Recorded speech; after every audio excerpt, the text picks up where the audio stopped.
Tonight's Gooder Entertainment production is brought to you by The Chopping Block, Minotti Woodcrafters, Pinkerton Pit Barbecue, Texas Oil Dogs, JB Waterwell, All Fired Up Barbecue Cook-Off, Texas Original Charcoal, the Briscoe Ranch Cook-Off at the Crossroads, Smoke and Magic, Texas High Roller Events, Laredo Roofing Solutions, Navy SEAL Danny Deets Memorial Classic, Texas Chrome Heroes Foundation, The Barbecue Store, Mr. Keen Sharpening Service, Cosmos Q Products, Half-Ass Cookers, Damn Yankee Texas Barbecue, Rectag,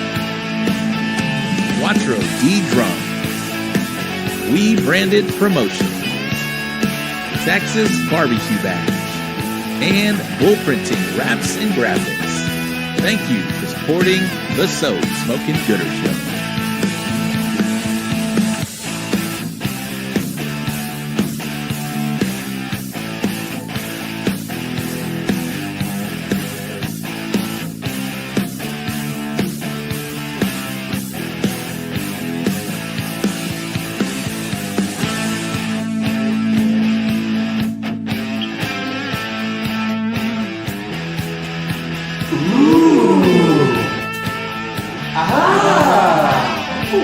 I call it bass boat. Bass boating? If you ever seen a bass boat go down the water and everything like that? Oh, and he nailed it. Oh, shit.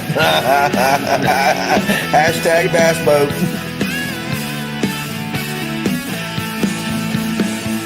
Hey, what's up? I'm Cosmo, and you're watching the So Smokin' Gooder Show. So grab a drink, park your ass, and don't forget to smash that subscribe button and ring that bell so you don't miss a thing. Hey, we got any more beer in here? All right, I'm sorry. I won't talk again. I'm sorry. All right, go ahead, Robbie.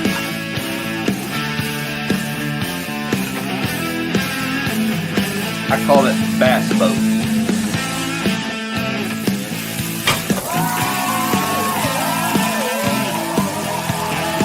If you're gonna put it in the box, put it in the box.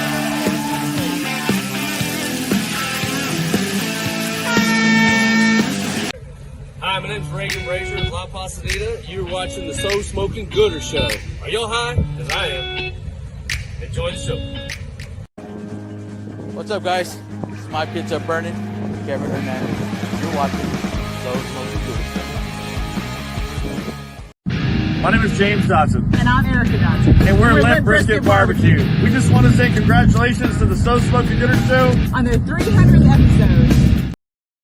Are you ready to turn up the heat? 1. Let's go! Because you've just tuned in to the one and only So Smokin' Gooder Show. We're coming to you live from Bullhorn Barbecue headquarters in Cypress, Texas. This is the show where we talk all things barbecue and brews, and you better believe we're here to have a good time.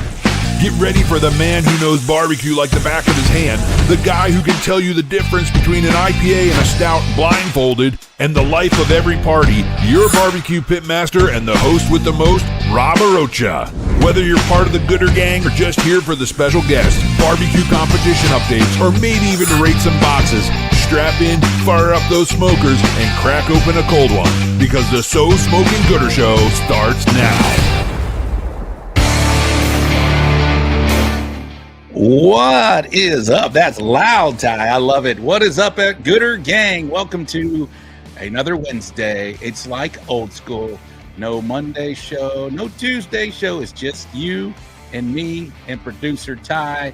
We're going to have a wonderful show tonight as we've got two guys that really haven't been on the show, but they are, in my mind, Texas OG barbecuers. Our special co-host of the evening is Mr. James Dodson. You know him from Limpbrizkit. Yes, him and his wife Erica have been doing very well for a long time. We'll get to visit with James here in just a moment. And our guest of the evening is Hatch, Mr. Chris Hatcher. He hasn't been on in a long, long time, and this is his first solo show on his own. And I'm excited to have Hatch on. Last time he was on a couple years ago, he was Chat in Chew Barbecue, had a nice little barbecue break there for a little bit. So we'll discuss that and we'll see what he's been up to during that time. But yeah, I'm excited to let me zoom back out of this thing. Oh my gosh. I'm excited to be back with you guys. This is going to be a good time. We're gonna have a wonderful show tonight, but there's lots to talk about tonight with James Dodson and Chris Hatcher. Mainly, did y'all see the main thing that going on in barbecue and football? You know, I'm talking about Travis Kelce and Taylor Swift. They got engaged. No, I don't care. I know you guys don't care about that kind of thing. But what I do think y'all care about, I'm sure a lot of y'all care about that. I will just say, I think a lot of y'all do care about. Shout out to Kevin Hernandez with that video there. But did y'all see the controversy with Cracker Barrel changing their logo and their image? It's fun to stay at the YMCA. It's fun to stay at the YMCA. They have everything for your men to enjoy. You can hang out with all This cracks me up. This is hilarious. It's fun to stay at the YMCA. You can get yourself lit. Okay, let me remove that. Oh, he's still going. Let me remove it. Did we remove him? All right. Yeah. It said Trump saves Cracker Barrel. I don't know if he saved it for the most part, but poor Cracker Barrel took it on the chin. Do y'all go to Cracker Barrel? I haven't been there in a long, long time. Old country cooking is what they say. They were changing it out there, but my goodness, they took it on the chin and they folded. They folded so quickly with this whole thing. Not even lasted probably 48 hours, and they were done. It's like me in poker. I have a bad hand. I even hold out longer than that, Cracker Barrel. Let's go. I hold out longer with a bad hand, and I will still bluff. I will bluff my ass off. You ever play poker with me? Don't trust me. I mean, don't think I got something in my hand. I am going to try. I might even throw down some shitty ass cards, and hopefully you guys will fold before that. That's poker. That's how it goes. So, but yeah, Cracker Barrel, they folded pretty quickly. Ty, get in here. Get in here, my man. Highways take me home. Sorry, I'm on TikTok talking to some people. What'd you think of old Cracker Barrel folding pretty quickly, man? That's what I was saying. Like, I grew up in Corbin, Kentucky, y'all. So I grew up in the middle of southeastern Kentucky where they got to pump sunshine into them mountains. So I grew up eating at Cracker Barrel and the Duff Smorgasbord. So all these things, like, I don't understand why we're making this an issue. Cracker Barrel is good. You know, let's change it back to the regular logo. This is just like the new Pepsi and classic Coke. You know, when they changed all that stuff, it doesn't matter what it actually tastes like or looks like. People want the things the way it was. So yeah, change that shit back. Was anybody a fan of New Coke? Not me. I know we got a lot of younger viewers that probably don't even know what the hell we're talking about.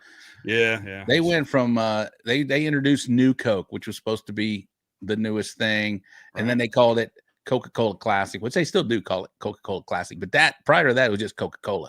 Now it is New Coke and Classic, and New Coke did not last very long at all. Well, now they're going to go back to some of the raw sugars and all of them and take some of the NutraSweet and all that other crazy stuff out. So it's still going to go back to more of a classic-y Coke taste anyway. Can they go back to like true cocaine? They used to do cocaina. Yeah, to take out the cocaina part of the coca leaf.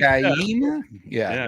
Can they do that? Can we? Oh hell yeah! Well, the funny part is that the people that bottle or the people that make that syrup that Coca-Cola sends out to all those bottling companies, they're the only non-pharmaceutical company that can still do that process to the coca leaf. So, you know, even if you wanted to, you wouldn't be able to do it. But they're legitimate drug dealers, man. They're the biggest drug dealers in the world. Coca-Cola. Damn. Probably slanging that coke leaf. Somebody, Uwe, I want Aunt Jemima back. Absolutely.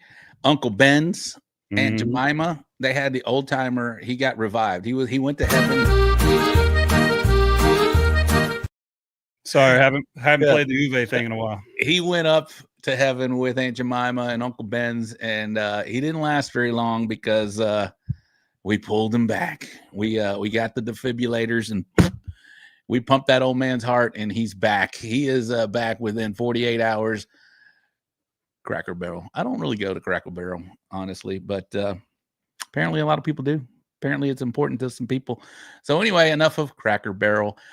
Stacy Hale contacted me. Y'all know Stacy Hale from Sure Shot Barbecue. Her wonderful daughter, who competes in kids' cues, is doing a fundraiser for her choir.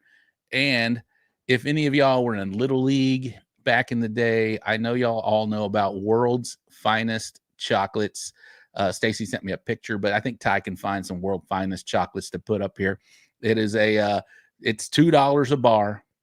She's going to be dragging them with her to Hempstead. If you guys are going to be in Hempstead for Hope Healing, I'll go over that later.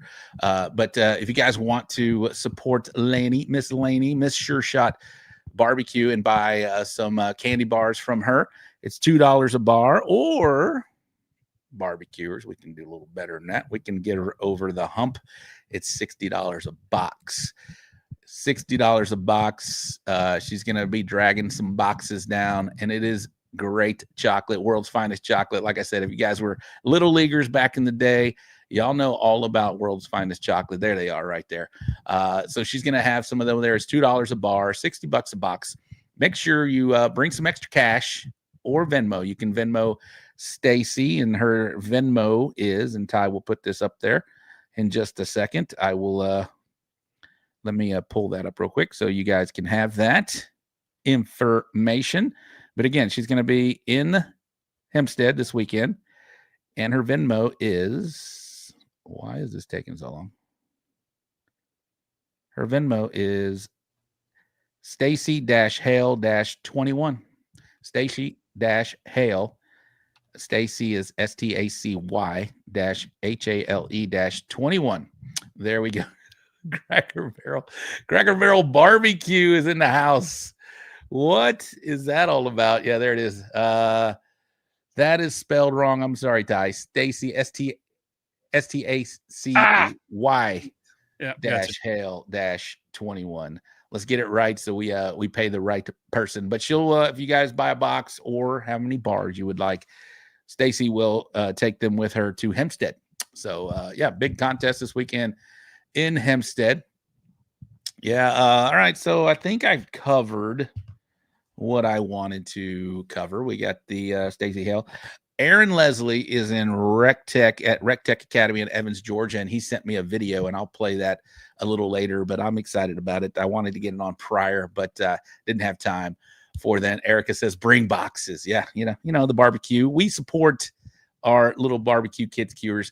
All right, let's give some shout outs to the Gooder Gang before we get Mr. James Dodson of Limpbrizkit on here in just a moment. Man, it's good to be back with the Gooder Gang. I love each and every one of you guys. Thank you for supporting this show. 8 years in, and we're 60 deep, and we're just getting started right now. First in Pit Life Barbecue Podcast. Check it out. There's Johnny Maggs in the house. Teresa Edmondson. They are on a boat in the Gulf of America right now. ZZ Top Fan, what is up? Mr. Keen Sharp and Howdy from the Carnival Breeze. What's up, Gooder Gang? Stay out of some brawls, man. Stay out of brawls on the Carnival Breeze, Jimmy, Mr. King. The Dude Barbecue, what's up, Gooder Gang? Nicho Hernando, good evening, Gooder Gang. Daddy Dutch in the house. Bottoms Up Smokers in line for this fake barbecue. Yeah, no shit. Chase Vincent in the house. Brandon Perriman, Two Broke Vets, and always for it. Steve Cumby, word to your moms. I come to drop bombs. I love it. Lucas Armstrong, good morning, afternoon, whatever the time of day it is. He's checking in from Australia. Is GW in the house? Is that Micah? Who's GW? I'm sorry. George Washington? I don't know. Shaler Chapa, what is going on, my man? I see all fired up barbecue cook-off. Cook Shack, there's Keating, my boy. What is going on? Coming in hotter than a drum at 300. Firebox Barbecue, Burley, Gunter. They did an amazing job with the Denny's Memorial Cook-Off this past weekend. We'll talk about that, of course. Lance Bracco, what is up? Chief Barbecue in the house. Steve Jimenez, what is going on? I mean, best barbecue show Thank you. Weston Kimball, what's up, my man? Chris Bittner's in the house. Bobby Delgado, Quattro D Smokers. Dirk Mullins, Rib Cook-Off Association Presidente. Buddy Northrup, what is going on? That is my man Buddy from JB Wells. He's in there. JB Wells. Old Man Backyard Barbecue, what is going on? Oh, that is Larry Vaughn. Old Man's Barbecue. Nice to see you, Larry Vaughn. Smoking D's Barbecue. Corby Simpkins in the house. Jared McCrory Barefoot. Miss Erica Dodson. She is the better half of Limpbrizkit. Samantha Cherry. Sweet Samantha, what is up? How are you? Carl Davis from Cast Iron Cookers, #1 team leading CBA right now. Shauna Tillotson, got to see this young lady in Needville, and her chicken is still chickening with a big first place chicken. Great job. Gabe Medina is in the house. What is up, Gabe? James Miller. Thank you, James Miller. He was a great guest last week in Thin Line Barbecue. Uwe Braun in the house. There he is right there. We saw Uwe. Bobby Stewart, what is going on? Just a backyarder. Hey, everybody starts somewhere, my man, and appreciate you coming in from North Texas. All right. Luis Rivas, my boy. Hi from Colombia. All right. What is going on? Randall Johnson, Ocala Q is in the house. Daddy Dutch back to boost the sales of New Coke. They gave away a Pontiac Fiero. See? You know how Daddy Dutch knows that? Because he's old, people. He's old just like us right here. Here we go. Los Gordos in the house. Steve Quint, what is up, my man? Who else? We got Andy Reyes, Fat Cat Barbecue. I'm old enough to remember when those chocolates were $1. Yeah, they might have been. Yeah, they were $1. They were $1. Butch Long in the house. What is going on? Larry Whitley. Hey, Smoking and Toasting. Thank you for the $1.99. I did see somebody else put $9.99. Yeah. If you want to help out the show, you're welcome to do so. Those are super chats. Buddy Northrop, thank you, my man. Appreciate you. Yeah, you can do super chats. It's kind of like tips. If we're entertaining you and you want to tip the show, give producer Ty and I a tip. We won't say no. Cracker Barrel Barbecue. There he is right there. Yeah, he got a lot of airtime on the show right now and this week. Way to go, Cracker Barrel. Who else we got? Chicken Fried Barbecue. There he is. Bill Purvis in the house. Dakota Dixon, Sean Trainer, Larry Whitley. I don't think I said that. Toxic Smoke Cookers. Okay. All right. There we go. I think I've got pretty much Travis Key, Brian Murphy, Bobby Boom. That's Suavecito. Thank you guys and gals for checking in right here. Lance Meeks. Think Gordo Q in the house. There he is. John Turner, the chopping block, checking in. Hey, homie. Trap House Mob. Big Rome. What's up, my man? Who we go? Kevin Hernandez. We saw your video. Thank you very much. Phil Juarez. What is up? Smoking and Toasting. Rob just wants the tip. Yeah. And Hawaii Barbecue. Aloha. What is going on? Domingo. Thank you. All right. You know, I love doing that. I love giving shout outs to you guys, and thank you for commenting. Y'all are the best part of this show. I say it all the time. So thank you very much, Gooder Gang. Love y'all. Thank you very much. All right. Ty, let's bring on the guest, the co-host of the evening, but we're going to have him on shortly as a guest because they have also been killing it. Him and his wife, Erica. We're talking about James Dodson. We're going to be representing the north side of Texas this weekend, or tonight, on the show. We're talking about our co-host of the evening, Mr. James Dodson from Limpbrizkit. Get him on. Welcome to the show. Let's go. Are you ready? Oh, look, Erica's in spirit. I see her wrist. Yep. Those are wristbands. Mrs. Brisket back there. What's back there? Her socks. Yeah, we gotta have our tube socks up there. Tube socks, and these are pretty cool shirts. I love when a team represents, when they come out and they dress alike and they have team shirts. I even love it when I see the new teams where they have 6 to 8 people, right? And they all walk up together. I know. Yeah. I love that, honestly, because that's how I started. I had a big group that, and I feel a lot of teams have started that way. And so if you guys are a new team or a new group, whatever, I love seeing the excitement of getting a call, especially nowadays. It's so hard to get a call these days. I've been sitting plenty, and I know the big guys have all been sitting plenty. All the people you think and and you respect and do all these, we've all sat on our asses. So it's great to see, and I love this, seeing the excitement, because barbecue should be fun, should be celebrated. And James, you and your wife do a great job of just celebrating everybody when they get a call, and I appreciate that, man. How do you feel about that? Well, welcome to the show. First off, please introduce yourself to the Gooder Gang. I know we kind of know who you are, but I'm James Dodson. Like Rob said, my better half is in there with our in-laws, our beautiful in-laws that are here for dinner. That Erica cooked pork steaks because I don't know how to cook them. But yeah, no, it's finally good to be here at the beginning of the show instead of the end of the show. So yes. Rob, I appreciate it, definitely. Absolutely, my man. So your in-laws are in town, and you took the time to come on the show. I appreciate that, man. Let's tell them thank you for letting us borrow you for an hour and a half to who knows how long. But thank you very much, man. You guys have really been taken to this CBA scene. I feel like you guys will talk about where you normally, the area you're in. I did say I said we're doing a Norfside of Texas show tonight, but talk about where you normally cook, the sanctioning bodies. I know you've done them all. Yeah. You've been around for a while. You started, we just talked about it earlier, well before I thought. When did you start doing this thing, my man? So me and my buddy Scott Loftus started cooking competitive barbecue in 2003. So we used to do the Saginaw Showdown, and it'd be me versus him. And it was like, hey, how do we get together and have lots of beverages and cook? And back then, brisket was like 69 cents a pound.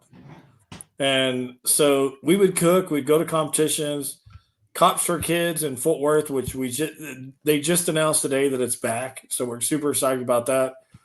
But we would just go there and not turn any meat in. We just go out and have a good time, drink lots of beer, have a karaoke DJ.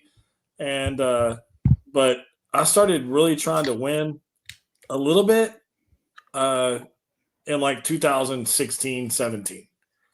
And we'd cook 3 cook-offs a year. And when I met Erica said, hey, what's your goal? And I love that. We're not going to spend all this money on not winning. So she started writing down notes. And that's a tip for any new cook. Take notes. Erica takes the humidity index, the temperature, the wind, everything. And when we cook, she's like, your ribs are going to get done 30 minutes faster today. Your brisket's going to get 30 minutes faster.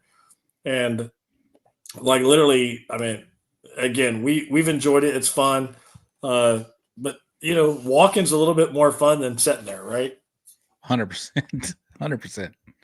Been doing some sitting lately. But it's good. Yeah. So she takes that detailed of notes, which is pretty impressive. I do notice, like, if you're not following James and Eric on TikTok, it's Limpbrizkit BBQ on TikTok as well. But I do notice y'all are very time regimented. Is this a thing for TikTok, or is this kind of is this y'all's thing? No, it was funny because she would always say, hey, it's time to check this. Come check it. And I would say, well, you're there. Check it. Right. So when she first started, she had never started a fire. She had never cooked before. She had cooked at the house, never on the grill. I was actually embarrassed to tell her what I was doing one week when we first started dating. She was like, what are you cooking? What are you doing this weekend? She was like, I have the kids. And I was like, well, I'm going to go cook with my buddies, because I didn't want to tell her I was going to a barbecue comp. And so I start telling her who I'm cooking with, and she goes, oh, cool. Well, maybe I can stop by. And I'm like, we're not at their house.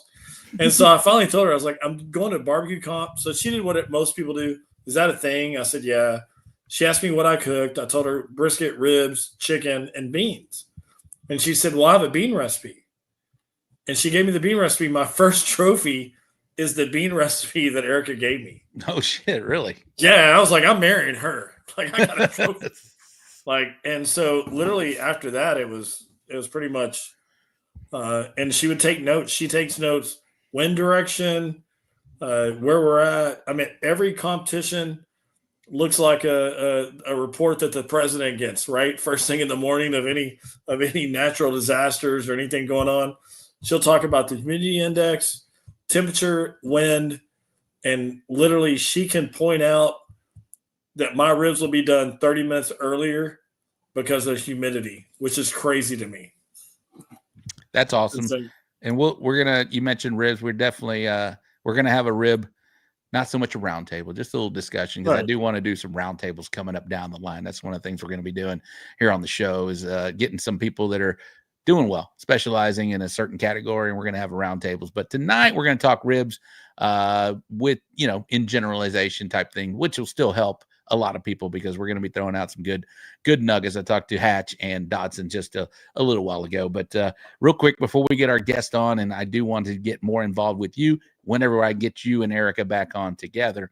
But you've done a lot of the sanctioning bodies up north, and we'll talk about that later. But CBA, you seem to have taken on to this type of format. We went to the Barnyard Cook-Off, which is one of our larger events in CBA. Y'all GC'd that. You just seem to be walking pretty much everywhere. I think you're doing well in the Triple Crown, which is up in y'all's area as well. Weatherford's up in your area. So to come down, travel south, and still continue doing well, that's got to make you feel good. That's got to make you feel pretty confident in this type of environment, because CBA is a tough field. There's a lot of great cooks in this organization, and so to go out there and continually walk is a big deal, man. So how do you feel about? Talk about that, and talk about maybe what you knew about CBA prior, and then kind of what you're learning about it. No, I mean, look, and you can ask anybody that talks to me. We're in Texas. We have 250 plus sanctioned cook-offs a year, right? So if there's one you don't like, you go cook another. I love CBA because of the music, and Paul Schindler and Amy Schindler in Holland got a 10th place chicken call a few years back. And they started dancing when they went up there. And what it did was caused everybody to start dancing. And, I mean, it's just fun, right? And then the celebration, like in Weatherford, when we GC'd that, I had 60 cooks coming up there hugging us and stuff. It was insane. And, Eric and I helped found Outlaw, and it was, we love Outlaw. We cook a bunch of Outlaws. It's close. I love Outlaw. James. Justin does well. Yeah, I think that it's whatever you want to do, whatever you want to pick. Right now, there's not a lot of cooks in Outlaw in North Texas, or as Rob and everybody on the Brew Crew cooking team in Houston, it's Southern Oklahoma. They call it Southern Oklahoma, and so, but it's just nobody's going to show up in a parking lot when it's 142 on the asphalt, right? So. Eric and I are like, hey, let's go down south. So, but we love CBA, we love Outlaw, we love Lone Star, we love. I mean, it's not like we have one organization we like better than the other. And like I said, CBA, Rob, you talked about it. Hey, we get walks in Outlaw, but there's people down south that when we go down there and we get walks, it's different. I don't know what that means or what it says, but it's just different when you get a walk in CBA with 73. 39. I mean, last weekend they talk about Hornet's Nest. I mean, the Hornet's Nest was last weekend, where you turn around and it's the top 10 cooks are in the parking lot parked next to you, right? Yeah, I was looking at some badass world champions and cooks and just people all over. It is Paul and Amy Schindler, or PS I Love Barbecue. They're amazing. Paul is 6'7", and he will dance his ass off. It's just a good time. Yeah, he will. We do love our award ceremonies. It's a big deal to, put some fun back into what we do. We're out there to do well. We're spending a lot of money to do this thing. We're time, effort. The money's one thing, but there's also time and effort. You got to prep. As everybody's watching that does this thing, it doesn't just show up on a Friday and hope to do well on Saturday. You're prepping you're thinking about it. If you're going to a contest come Tuesday, Wednesday, Thursday, Friday is just kind of the culmination of your week. And then Saturday, of course, is the contest. So there's a lot that goes into this thing. So celebrating wins with dancing and having a good time, music, of course, everybody has an idea of their walk-up song. What's your walk-up song? Because it's pretty entertaining. That's My Chick Bad. Yeah. My Chick Good by Ludacris. My chick, man. Yeah, it's a good one. It's a good one, and yeah, it's just a celebratory atmosphere for sure. All right, I told we're 5 minutes behind, but thank you very much, James. We will get you and Erica on for your own show tonight, but you got to put that co-host hat on tonight. What do you know about this guest? What do you know about this guest that we've got on tonight, Mr. Chris Hatcher, Hatch's Barbecue? So when I first started, like Erica was like, "Hey, we're gonna take this serious." Hatcher beat me worse than my stepdad, but at least my stepdad would get tired. Hatcher just kept going. I cooked against him 26 times before I ever beat him once. And when he retired, I'm not gonna lie, I was happy. Like I was like, "Hey, man, I was helping his son. Like we were every time they'd put out a little thing about, hey, support Landon and his bicycle or motorcycle or motocross adventure. Motocross, yeah. Man, Eric and I were like donating as much money as we could. We wanted to keep him out of it. Then he came back and it was like, well, oh shit, he's back, right? That's what I mean. That was my first thought was, and Erica's like, it's just a matter of time, babe. So yeah, I respect the guy. He's awesome. I mean, he's in North Texas. Like I don't like. He was a guy that beat everybody for a long time, so it's good to see him back. And the better part is I get to call him my friend, so it's really cool. Oh, that was very sweet. He is the Brett Favre of barbecue, retiring and coming back. We're talking about our guest of the evening. We're talking about Mr. Chris Hatcher of Hatch's Barbecue. Let's bring him on, producer Ty. There he is right there with that beautiful guitar in the back there. Did you learn how to play in the last 4 days? No. I did not learn how to sing either. I think you did sing. You did well. Yeah, there's we have video. There's some videos out there. Yeah, I think I would just keep cooking. I'm going to give up the guitar picking and the singing. So he was like, I don't know how to play guitar. I was like, just strum it, dude. Let's go celebrate those things. Shout out to Denny's Memorial, one of few that actually still have guitar trophies, and they added buckles this weekend. So yeah, if you're able, y'all got a buckle. James, we did get a buckle. Bill Purvis got a buckle. Chris, did you get a buckle? Robert Smith got a buckle. Robert Smith, who was the other? And Shauna chicken, and Shauna with chicken. Yeah, she got the buckle out there. But Hatch got the big guitar. Shout out to Stephen White as well. Meat Shots Barbecue is the RGC. But Chris Hatcher, you as well, my man. We'll again, this is your first solo show to the Gooder Gang. Please introduce yourself. We're going to be celebrating the north side of barbecue. What's up, B7766 from Twitch? What's going on? So Chris, go ahead. Introduce yourself, my man. Chris Hatcher from Fort Worth, Texas. And yeah, I've been cooking for, I don't know, competitively, walking probably about 10 years now. So damn. Yeah, started in about 14. I think 14 was my first GC, and then we cooked, I don't know, 4 or 5 a year. We didn't do too many, and then had a young kid and didn't do a whole lot, and then got pretty serious about 18, I guess 18, 19, 20, yeah. And that was. We got pretty hot, and then we were cooking 45 events a year. And then COVID hit. Once COVID hit, a lot of people know that my kids started racing dirt bikes, and we took a little 3-year hiatus and traveled and did that. So, yeah, 45 events a year. That's you were going at it. You and the fam. Y'all were going at it pretty hard. That's a lot of events. There's only 52 weeks a year, so y'all were hot and heavy back then. Yeah. So motocross, your kid took to motocross, and I appreciate that as a dad. You said, okay, barbecue will always be there. You can come back to it if you want to, when you want to, if that's the thing you want to do. What's up, Jen? And that's something that you took to the kids, and I appreciate that because I've done the same thing, right? We focus on our kids and their hobbies and whatnot, and you went and did motocross for 3 years. So we're talking you come back just really, a year and a half ago, is about when you started competing back in here?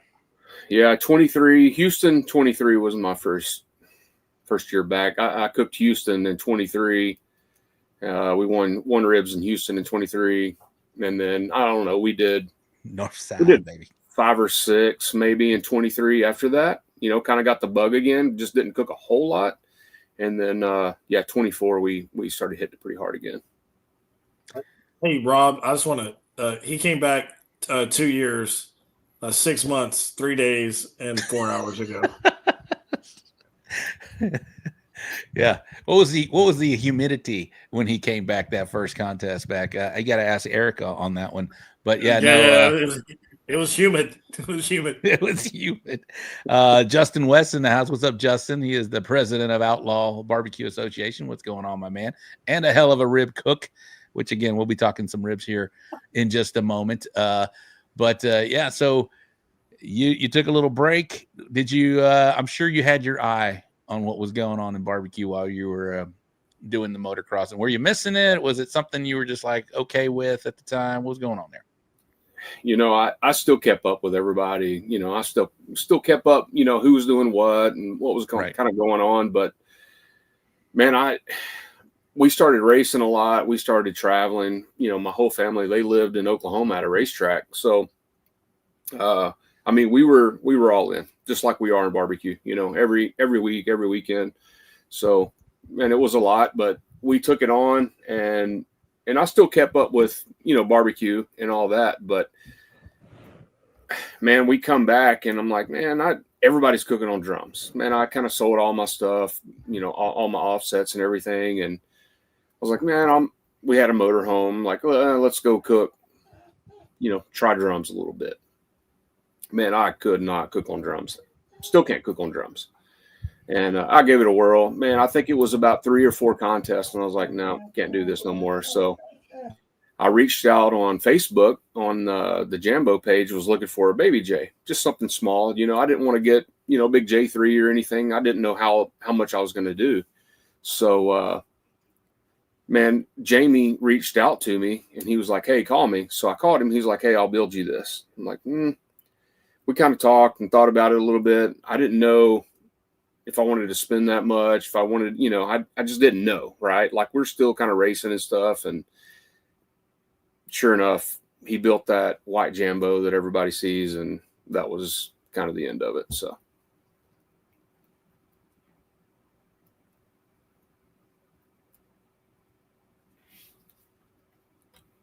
Is it me or is it Rob? Rob, you're muted, buddy. Yeah, I was going to say, I can't hear Rob. Can you hear me now? We can hear you now. Yes, all right. No, that the baby J is a deal. So you were cooking on drums. Yeah. I love the drums myself just because of their portability. But man, talk about why you like the Jambo so much. And did your food change? Did your profiles change just from the cooking apparatus? Was that something that did you notice any kind of change? Yeah, they really did. So whenever I come back, I come back after 3 years, right? And people talk about flavor profiles changing, this and that, but I've always been told by a good friend of mine, Craig Sherry, he's like, look, good barbecue is good barbecue. What you were doing back then should work now, right? And you hit your texture, your tenderness, usually it's going to do okay. But I just couldn't get it down on the drums. I grew up on offsets, and it's just what I knew, right? Like I knew my timelines. I knew, at 300 degrees, 3 hours, I was wrapping, I just knew everything, just like all you guys know, your equipment, what it's going to do at the time and at the temp. So anyways, I tried to run everything on the drums, and it just didn't work. It just, for one, I put a lot of sugar in my ribs. That doesn't work on a drum. Brisket was okay. Chicken was okay. I don't know. I just couldn't make it work. So I wanted to go back, like I said, 3 or 4 comps back on drums. I didn't do worth a shit, and I don't like losing. So I was like, I've got to get back to what I know. So that's what I did. Wonderful. James, jump in whenever you want to, but I want to ask about Houston. You mentioned Houston. That was your first one back. You've had some very big time success, I feel, at Houston, man. when we compete, for those who don't know, our camps are right across from each other. So me and Hatch, we celebrate with each other, and last year we sorrowed with each other on these things. But we've had the both. We've had highs, and we've had sucks when you don't get that finalist banner. But that was our deal last year, so we're due this year, my brother. That's right. But yeah, so we get to compete right next to each other, and Houston is such a big. Obviously, we all know about Houston Livestock Show and Rodeo. It's one of the big four, big five, in my opinion. It's just it's a huge accomplishment to go and cook it, to get into, to be able to cook that kind of event, but also to walk that stage is very special. Talk about that. Was it the 23 or the 24 where my man you guys had a wonderful day. Y'all had one of them days I feel like is going to stick with you for a long, long time. Yeah, that was 23. So I was still retired, I guess, if you want to call it. And, man, some good friends of mine that, I grew up with and knew from my hometown, Hardin County, whom I cook with still. They've been asking me for years, man, why don't you come cook? Well, I'd been cooking for Miller Lite / Meat Church for a few years in Houston, and then they weren't going back. Well, I finally talked to them and I was like, look, I'll come cook under, certain circumstances. They're like, yeah, you got it. So I was like, all right, cool. I haven't cooked in 3 years. I was like, all right, well, hell, let's just go cook Houston. So we went to Houston and, man, we got lucky. We all know how the game is. Sure, everybody, there's 260 teams and 240 of them are turning in just badass food. So we had good food. We got lucky. We had a first rib in Houston. We had a fourth brisket, and we tanked chicken with like a 230th place chicken or something like that. So, killed our over. And what's crazy is, after the cook, we all sat around and talked. We're like, okay, what do you guys think was the best turn in today? And I agreed. It was chicken. Everybody thought chicken was our best turn in that day, and it was damn near dead last, and it killed us. So I think we ended up like 8th or 9th overall. So even with an almost dead ass last chicken, that just talks about how dominant y'all were in the other categories for sure. You're right. You mentioned something good, and we all have experienced it. Cook good. Got to get lucky as well, right? You got to get on the right tables. You got to, just make sure that group of people that are on that table are also kind of in line. You have. Unfortunately, we have tables that are rarely, really, they're favorable, right? There's some tables you would like to be on that feel like the group of judges there they're wanting to eat some good barbecue and they want to score it, accordingly. James is back. Let's get James back in here. We lost him for a minute, but that chicken deal. But Houston is a special event, man. Talk about walking that stage, man. In 23, and it's I haven't gotten to walk many big stages like that, but Houston's pretty special. I did the first time I cooked Houston in 19 before COVID, before I took my little break. We got to walk before you farvered us. Yeah, before I farvered. Yep. We first year cooking Houston, we walked brisket, top 10 brisket. So man, it was cool. And then the next year we didn't do shit, and then COVID. And then we come back in 23 pretty hard. So, oh yeah, man, it was cool. Even though chicken killed us that year, man, we walked out with a bow-legged trophy, all the banners. It was a party. It was fun. It was a good time.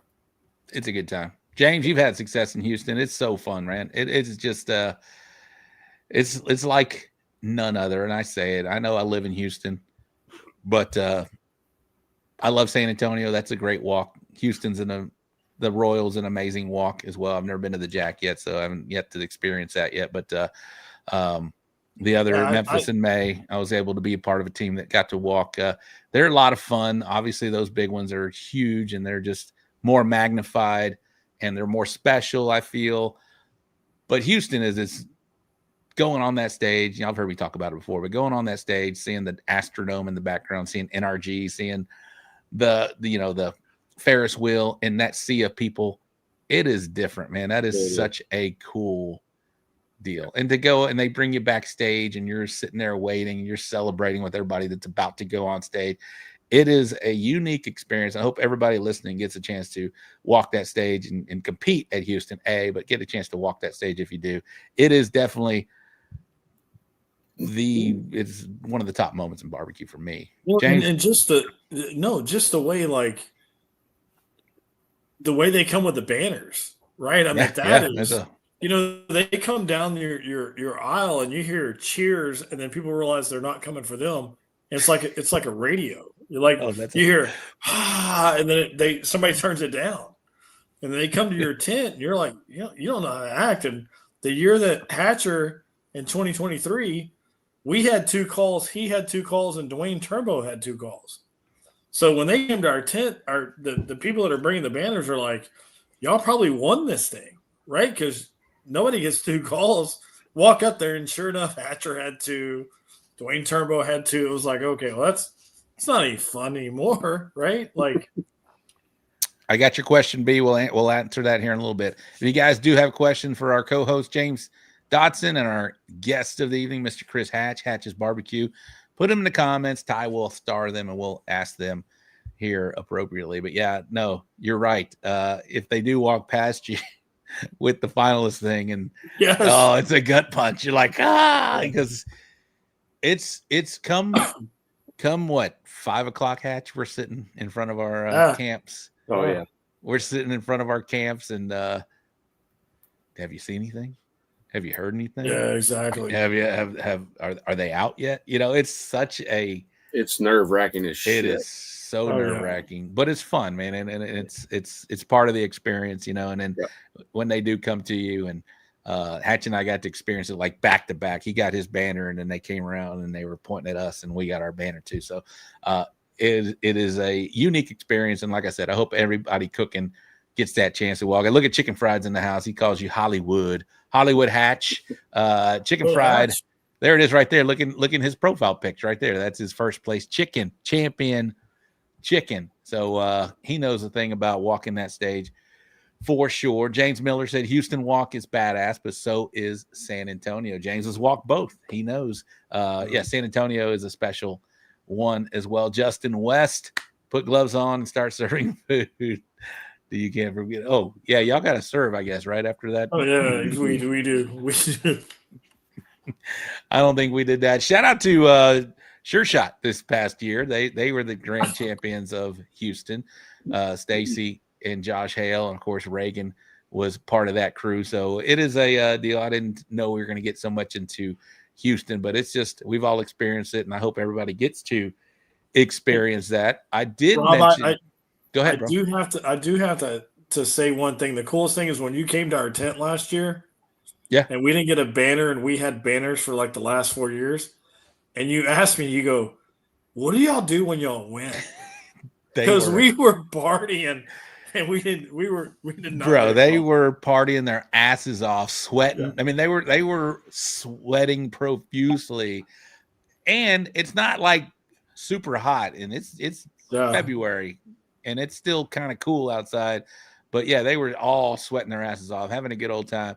I think I saw Justin dancing his ass off. I know I saw James doing the same thing. Cody Allen Bar. You guys have a great crew over there. Craig and the whole Royal Oak group that is part of that.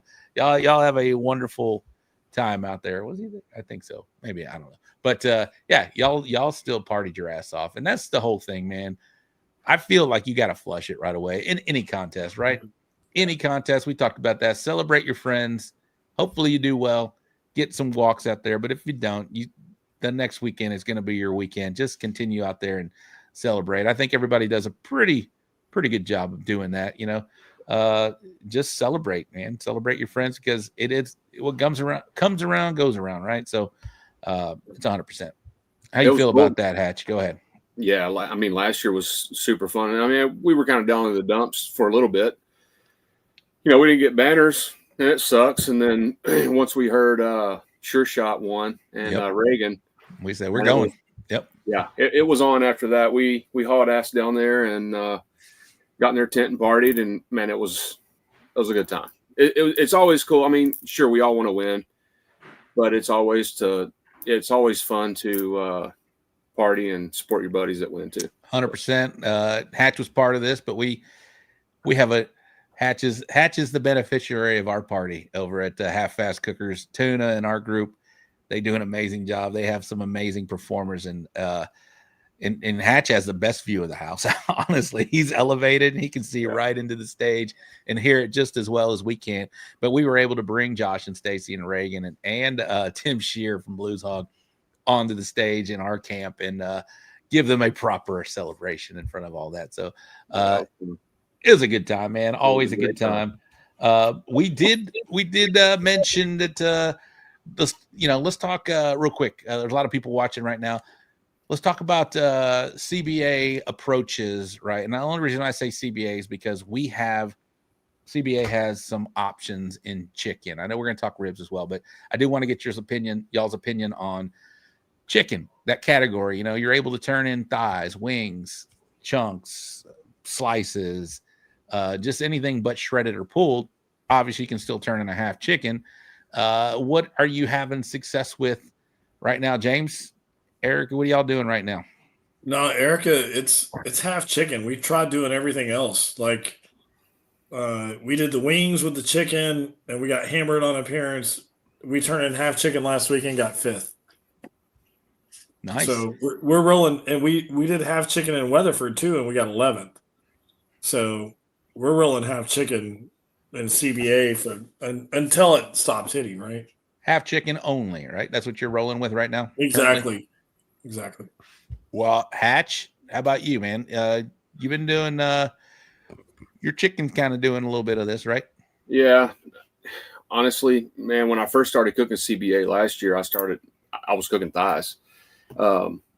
Whenever I get the option to cook what I want, I'm going to cook thighs and wings normally, just because, for one, I love cooking KCBS, and I get to cook thighs. I can cook whatever I want in KCBS. Well, whenever I got that luxury in CBA, I wanted to do the same.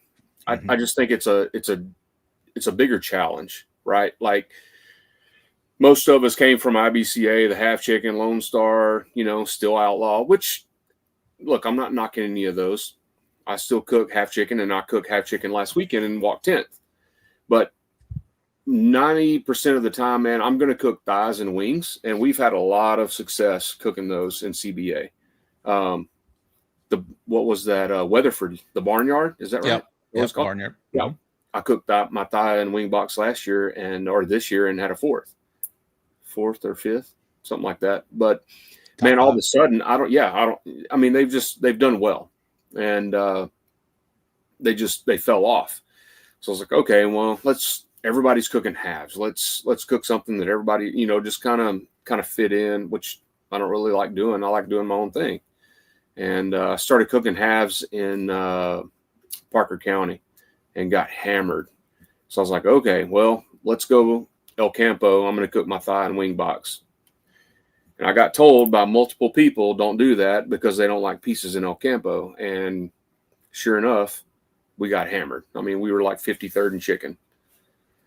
So I was like, okay, well, we're going to go back to Meadville next week. We're going to cook a half. And that's all I cooked. I didn't cook wings or pieces or any of that. I just turned it in half.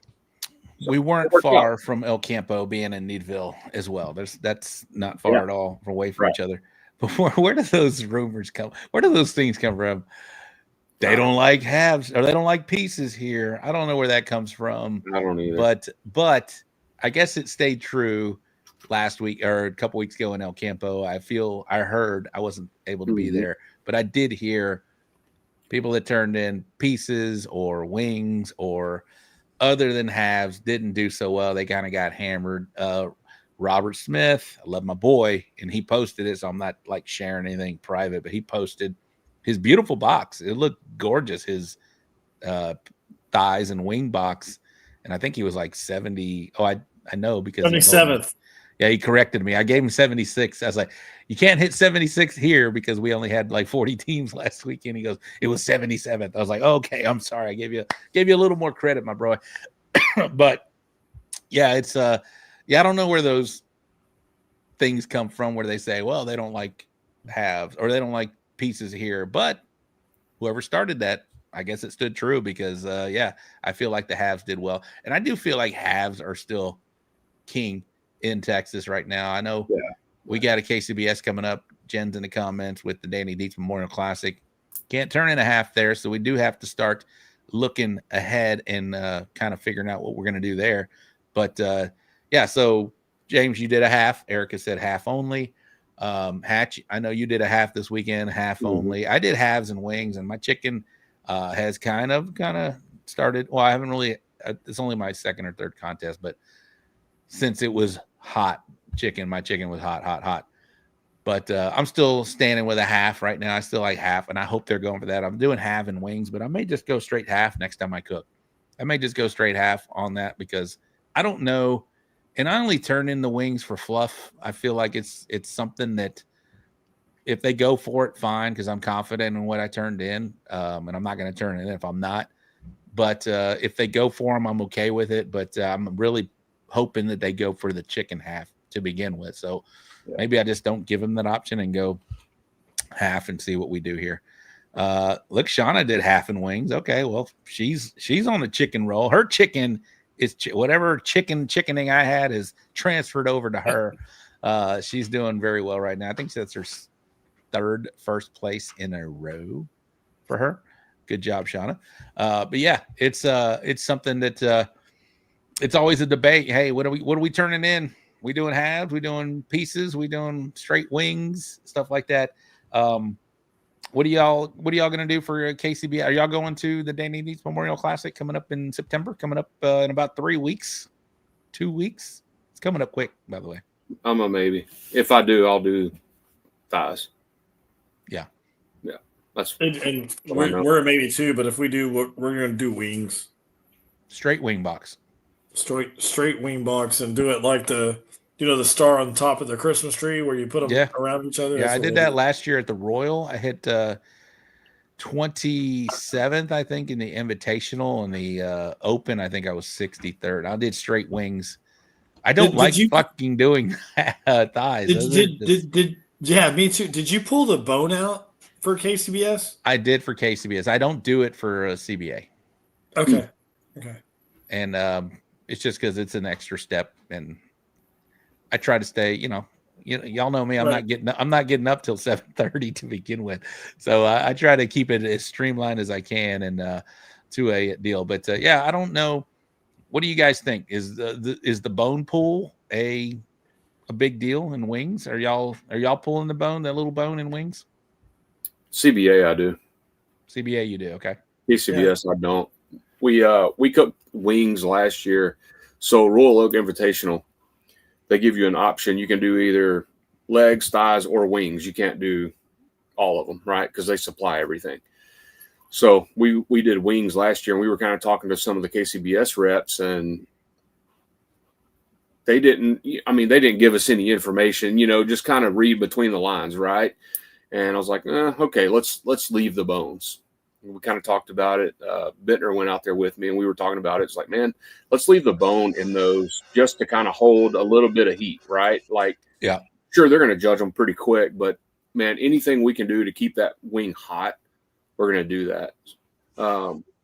So KCBS, we leave them in. CBA, we pull them. So you're trying to you feel like it keeps the heat on those things. Yeah. Wings are tough though, because as soon as you put them in a box, they're going to start losing some heat just because they're so small. There's the deal. So that's a good point. Yeah. Trying to leave the bone in there, save a little of that heat on there. What about pork, guys? What are we I feel like monies are still the way to go. If y'all can hear that, I'm sorry. I feel like monies are still the way to go. But I see a lot of boxes, a lot of full boxes, and pork's doing well with everything, right? You got I see the diagonal box, which I think is great. The diagonal box with the pulled on the one corner and the chunks on one corner. I feel like that's scoring well. I still feel like straight monies are scoring well. What presenting wise, when you're trying to put a box in there, what are y'all looking for to do in pork right now? I would ask Hatcher that because I have no clue. So is that the one you didn't get a call in? Yeah, we got 21st in pork this past weekend, and then we got 36th in El Campo. So our pork box, I would ask Mr. Hatcher because we have no clue right now. Ty, please mute James for the next 2 minutes or so. No, I'm just kidding. I'm kidding. What do you say, Hatch? What are we doing here? Pork. Man, honestly, I've done a little bit of everything. I've done the diagonal. I've done diagonal, monies, cubes, bacon. I've ran pulled in the middle with 2 rows of monies on the outside. I've ran bacon in the middle with just cubes and monies, slices. The last 2 weeks, El Campo and Needville, I ran 2 rows of monies on the outside and then ran cubes in the middle and both walked. So, yeah, that's what I'm doing. I think I got lucky on the bacon. We hit a first place pork in Lampasas this year, and we had bacon. But, man, I don't, after talking to a lot of really, really good pork teams, I don't think they know what bacon is. And I think they're kind of scared of, the judges are kind of scared of it. So we got lucky and hit a first in Lampasas. And then after that, I was running some bacon and just started getting hammered. So I went back to just cubes and slices and, same profile, same everything, and scores went back up. So I love my boy Josh Hale, and he loves turning in bacon. He talks about bacon all the time, and he does well in pork. Don't get me wrong. I think he's probably up in the leaderboard. I haven't checked, but what you just mentioned, I've said it also. I don't know that Texas judges know what bacon is or appreciate bacon for what we see, what we think, and what we know it is. It's such a succulent kind of tender, and it's so easy to overcook bacon. I think you got to have a little bit of firmness to it. I'm not talking about being way under, but I think if it's mushy and it just disintegrates in your mouth, I don't know if that's the proper bacon feel. I think you still have to have a little bit of firmness to your bacon. And what I do to do that, if I'm cooking a full pork butt or where the bacon is, it's cooking the whole time. But when I wrap in a pan, I'll put some juice in there. I wrap in a pan. When I do go to the wrap, I'll flip it over. I'll put the fat or the bacon that's always cooking on the bottom. I will flip it on the top side and let that baste and let all of that meat cook a little bit.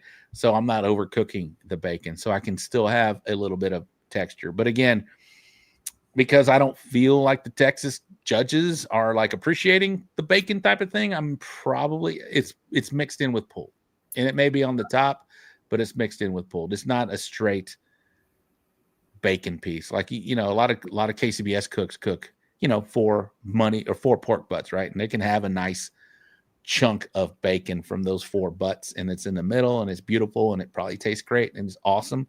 I just don't know that our Texas judges know what it is, A, appreciate what it is, B. So I think maybe I'm wrong. I don't know. I agree. And that's, that was kind of my mindset last week, kind of going back to chicken. We were talking about whether we're cooking pieces, we're cooking halves, both, whatever we're doing. Over the week, I was thinking about everything. Like, what is my plan going to be? And I thought about it. I was like, man, let's do half, right? Like, let's start with a half. That way we nail half. I'm not going to do wings. I'm not going to worry about, another, something else going on. I'm going to have my 4 meats. And whenever I put chicken on, I'm going to focus on chicken. And then whenever it came to pork, ribs are ribs, brisket's brisket. That's, standard, right? But then whenever it came to pork, I was like, let's just do monies.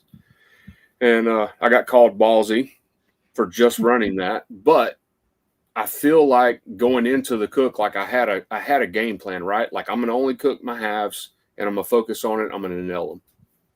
I thought they came out okay. You talking about last week? I saw your halves. Right. Yeah, last week. It's great. And then, do ribs, and then pork, I focused on just monies. I wasn't worried about bacon. I wasn't worried about pulled. I wasn't worried about all this other shit, right? Like, I wanted to focus on nailing my slices, nailing my cubes, simplifying everything, me as a cook, just, making sure everything was done correctly. And I mean, I did kind of screw up on my pork and overcooked it a little bit. It still walked. It paid off. But like you said earlier, you know, I don't think cooks or judges in Texas understand or appreciate, you know, pork boxes fully. But for me, as a cook, I wanted to simplify everything last weekend and just really nail everything. You know what I mean? Like nail my tenderness, nail my textures, and all that. So. Larry Whitley, asked a question. When you put multiple cuts in the box, do the judges only get to try one choice or multiple choices? KCBS, you can go multiple. They will pull chunks, piece. They can put it on their plate. They have a platter with 6 spaces where they can put it all in there. CBA, you can go in one time. However, you can go in one time and you can get chunks, monies, deal with that one time you go in. You can put it all on your fork and try it all. So, I think that the palates of the judges in Texas are changing, right? Like, so when Eric and I first cooked pork, Robert Smith said, man, you have to realize, like, nobody knows what bacon and money muscles are, right? So we put pulled pork in the bottom of the box and put a roll of money muscles in the front. And the first 3 CBA cooks that we did, we hit first place pork. And I think that literally people are starting to understand, especially if it's the same event, they're starting to understand. And I think that it's growing, right? I think there's some aspects or some parts of Texas that, hey, if it's their first CBA cook-off, I would almost go a lot of pulled pork. Hatcher and I were at a cook-off where there were 3 guys that they were the absolute kings of taste palates, right? Hatcher. Yeah. So the guy tells us about he ate guinea pigs and whatever, right? Like this guy's like, my taste palate's impeccable. So Hatcher asked him, hey, did you eat pork? And what was what did you like about the pork? And the guy goes, the best pork I ever had was today. And Hatcher goes, well, tell me more about it. And somebody turned in a box of just pulled pork, and they hit. I'm assuming that they hit 3rd place because it was a backyard cook that nobody knew, and that's what I'm saying. Like sometimes it's not what you think you should put in the box; it's the judges. What do they realize? I mean, if they've never seen bacon before, they don't know what you're putting in the box. So I think that like Justin West told me a long time ago. When we change things, we try to add. Very few times do you subtract, right? And I think that in pork is one of those things where you have to simplify it for the judges depending on where you're at. Well, prior to CBA, I know IBCA had a pork ancillary or side. You could add pork, I guess, if you wanted to, but there were very little contests that had pork. So Texas judges weren't accustomed to it. They didn't know what it was. But if you're guys, if you're at a barbecue or what, and you had pork there, it's always shredded. It's always pulled pork, right? It's always pulled pork. And it's always, if it's there, it's pulled pork. It's on a sandwich, maybe some pickles and onions, and that's your pulled pork. And that's what we were used to prior to 2021 as a Texas barbecue eater, like our judges are. Now we're introducing them to money muscles. We're introducing them to bacon. We're introducing to them some different cuts of the pork. Pork steaks is now a thing now that we see a lot of now. Not so much entry, but you can turn it a pork steak as long as it's part of the pork. But 3 butts in a row right there. We're introducing that to them. So they're learning as we're going as well. They're learning like we're learning. Like we're learning pork as well, I think.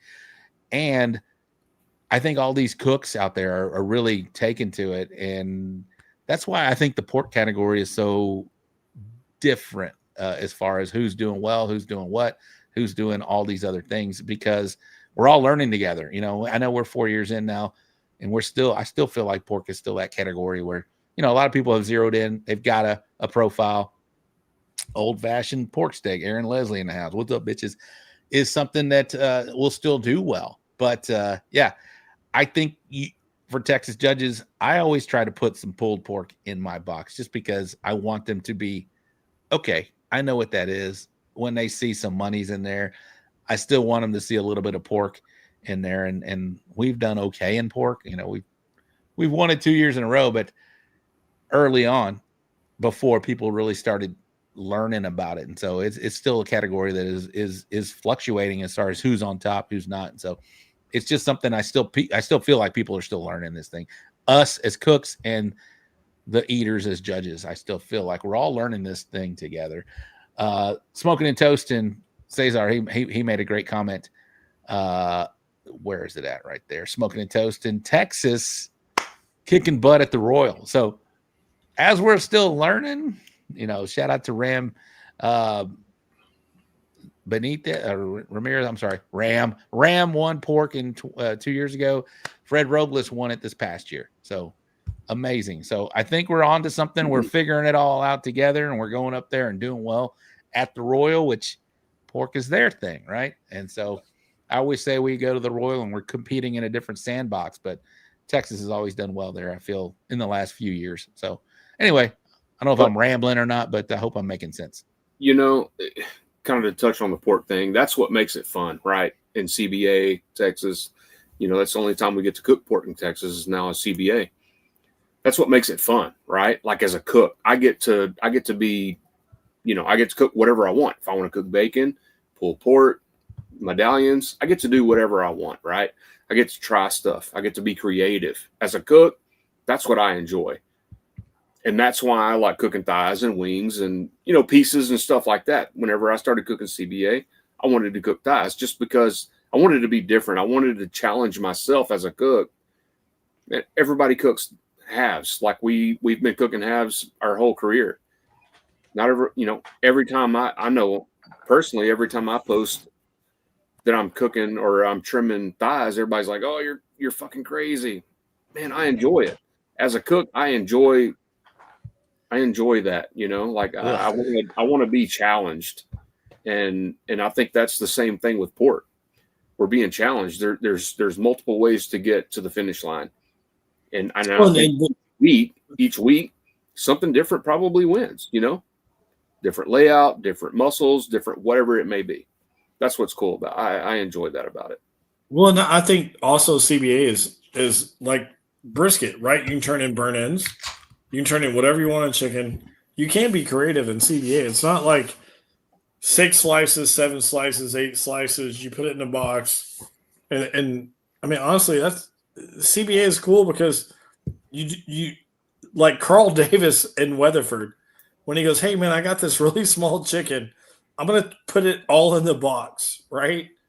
And, that's what I love about it. There's not a set format of what you turn in most of the meat. It's pretty much you can do what you want and you can be creative. And I think that as a cook, you kind of like that ability to be like, "Hey, I'm going to try something different." And it might work or it might not, but at least you have the ability to do it without everybody has turned in 7 slices, 8 slices or whatever. I love that. Man, this is some great conversation. You mentioned brisket. Your name is Limpbrizkit. Are we doing burn ends, boys? Is that the thing? Are you turning in burn ends? Are you cooking burn ends? And hopefully they turn out all right. I mean, is your game plan to turn in burn ends is what I'm asking pretty much. I think in CBA, almost you have to turn in burn ends. This past weekend, they just didn't get done. We didn't turn in. We had a 10th place brisket call this weekend. I got you, Bill. I'm always trying to turn in burn ends. I think that, man, that flavor and that little piece of brisket is absolutely amazing. Yeah, I'm cooking burn ends every time. I think I've only not turned in burn ends twice this year, and once was Cedar Park, which was a KCBS. We hit a 5th brisket, but yeah, probably 96-7% of the time I'm going to have burn ends in my box. They're just good. The thing is we know more about burn ends than, you know, a judge off the street, right? So what's okay to us is going to be freaking excellent for them. So whenever they get it, they're going to be like, "This is the best thing I've ever had," right? Like it's super tender. It's, you know, it's all the things. we can sit there and criticize it. Oh, it might be a little too fatty. Oh, it might be a little too soft. Oh, it might be this or that. But I think the random judge off the street, they don't understand that. Like, they don't have the palates that we do, right? I'm not saying we're better than them. I'm just saying we just do this shit every weekend. Like, we understand the meat, what it's doing, the textures and the tenderness and all of that. So, man, for me, I'm gonna have burn ends. Yeah, I go into a contest hoping to. My goal is to turn burn ends in. So, and I trust me, my brisket actually is on a roll now. So it's not on a roll. Excuse me. Let me rephrase that. It's scoring better. I'm walking again in brisket. So I do account that too. Whenever I feel like I have really good burn ends, I feel like I walk. So my goal is to turn in burn ends, and I feel like everybody should do that. Go in with the goal to turn in burn ends. Obviously, Shane LeClaire, damn Yankee Texas barbecue. Hatch told me to cook them every time, but only turn them in if they're good. I've never not cooked them since, and scores have been better. Yeah, I feel the same way. You go in with the goal to turn them in. Bill Purvis is another great example. Whenever you see his brisket box, pretty much 99% of the time, you'll see burn ends in the front of that box. If not 2 rows of burn ends. And Bill is doing very well in brisket right now. I think he's sitting 3rd overall, 2nd overall. I'm not sure. But Bill is a damn good brisket cook. So Sure Shot, their goal is to always turn in burn ends. They're a great, good brisket cook. Hatch, you're a great brisket cook, man. I feel like that's your, for a long time now, bread and butter. And so if you're saying turn them in and go with that goal, I feel like we all need to go in with the goal to turn in burn ends, but only turn them in if they're good, right? We've always heard that, right? Don't turn them in if they suck, right? Right. Yeah. What is a good burnt end to you, James? Man, it's almost like it melts in your mouth, right? And it has that salty, savory flavor. But I think a burnt end has to be more sweet than a slice. And we've done very well with that. This weekend, they just didn't get done. And then I put them on the bottom rack of the drum. And I told Erica, I go either they're either going to be done or they're going to be burnt. And so whatever 252, she went and pulled them off the bottom rack. And I mean, we were basically boiling them, right? So one of the tricks, if the burn ends aren't done, you cut them, put them in a pan and stick them, and you put them in the au jus, and they'll boil and they'll get done. They were toast. I mean, they were burnt. Erica was like, we should have turned them in. They were charred. They were good. But to me, it's like it's melting your mouth when you pick it up. It's almost mushy. I mean, we've turned those in. We've done really well. This weekend, they weren't good, so we didn't turn them in. You walked in brisket, though, right? Yeah, we had 10th place brisket. 10th place brisket. Shauna asked a dumb question. Not a dumb question, Shauna. We all learn, right? So do y'all cook them separately? Yes. Trim them at the very beginning, and you're gonna treat it's a 5th meat, right? Yes, exactly. Brisket is a 5th meat for us. You treat it differently. Treat it almost like a brisket. Chris, he mentioned it's almost got to be sweeter than your sauce. Are you in that school? I am. So my burn ends are pretty savory. They're salty, but then I finish them with a little bit of a sweet sauce on top. So they taste different than your slices, both of you guys. Yes. Agree. Yes. My burn ends are different, a little bit different. I have 6 sauces that go on my burn ends. A mixture of 6 different sauces. Damn, son. Yeah. Fucking scientist over there. That's why I don't like him right there, Rob. Just because of that. How many go on your slice? Just 1. 10. Just one. 1 on your slice, 6 on your burn ends. Okay, so it is completely different. Completely different. Yeah. That is a great question. Thank you, Rob. I asked that question. That is a great question, though, as far as are they different? Because that is a question that I've always had. I'm always on the board thinking, man, do I want to put this sweeter sauce on my burn ends? And lately, my burn-in sauce is the same as my slice. So I think it is the same. I know it is the same. My sauce on the slices are the same as my burn-ins, but I do feel they taste different just because it's a different texture of meat. But yeah, we mentioned marshmallowy, pillowy, whatever it may be. You want to make them melt in your mouth, as James said earlier. So yeah. No, I'm telling you, it's weird. Like Eric and I, every February, we do a taste test. We have like 8 to 10 people that come over our house. We cook all the meats, and one year, and Hatcher's gonna love this, but I used to give Hatcher a hard time that when Eric and I first started cooking, we didn't have a camper or anything. So people would come over and look at us because we started doing well, and they would look at what we had on the table, and we'd put Kraft barbecue sauce. And Hatcher was like, "Man, I've won more grand champions off barbecue or Kraft barbecue sauce than you can imagine." And so we mix Kraft barbecue sauce with our burn-ins, and it's extremely sweet, sugary, and our brisket, our sauce is more smoky. The burn-ins, they're sweet. They're very sweet. yeah, that's I don't know. I do hear. Okay, so last question on burn-ins. Texas, we're all turning them here. We're trying to do, and we just recommended most cooks do that. Go with the goal to turn them in. How about when we go to KC? Are you as confident in your burn-ins going up there as we are down here? I personally, I'm gonna go up with the same mentality. I'm gonna try and turn them in, see if they turn out well. I might sweet them up more than my slices after listening to you guys.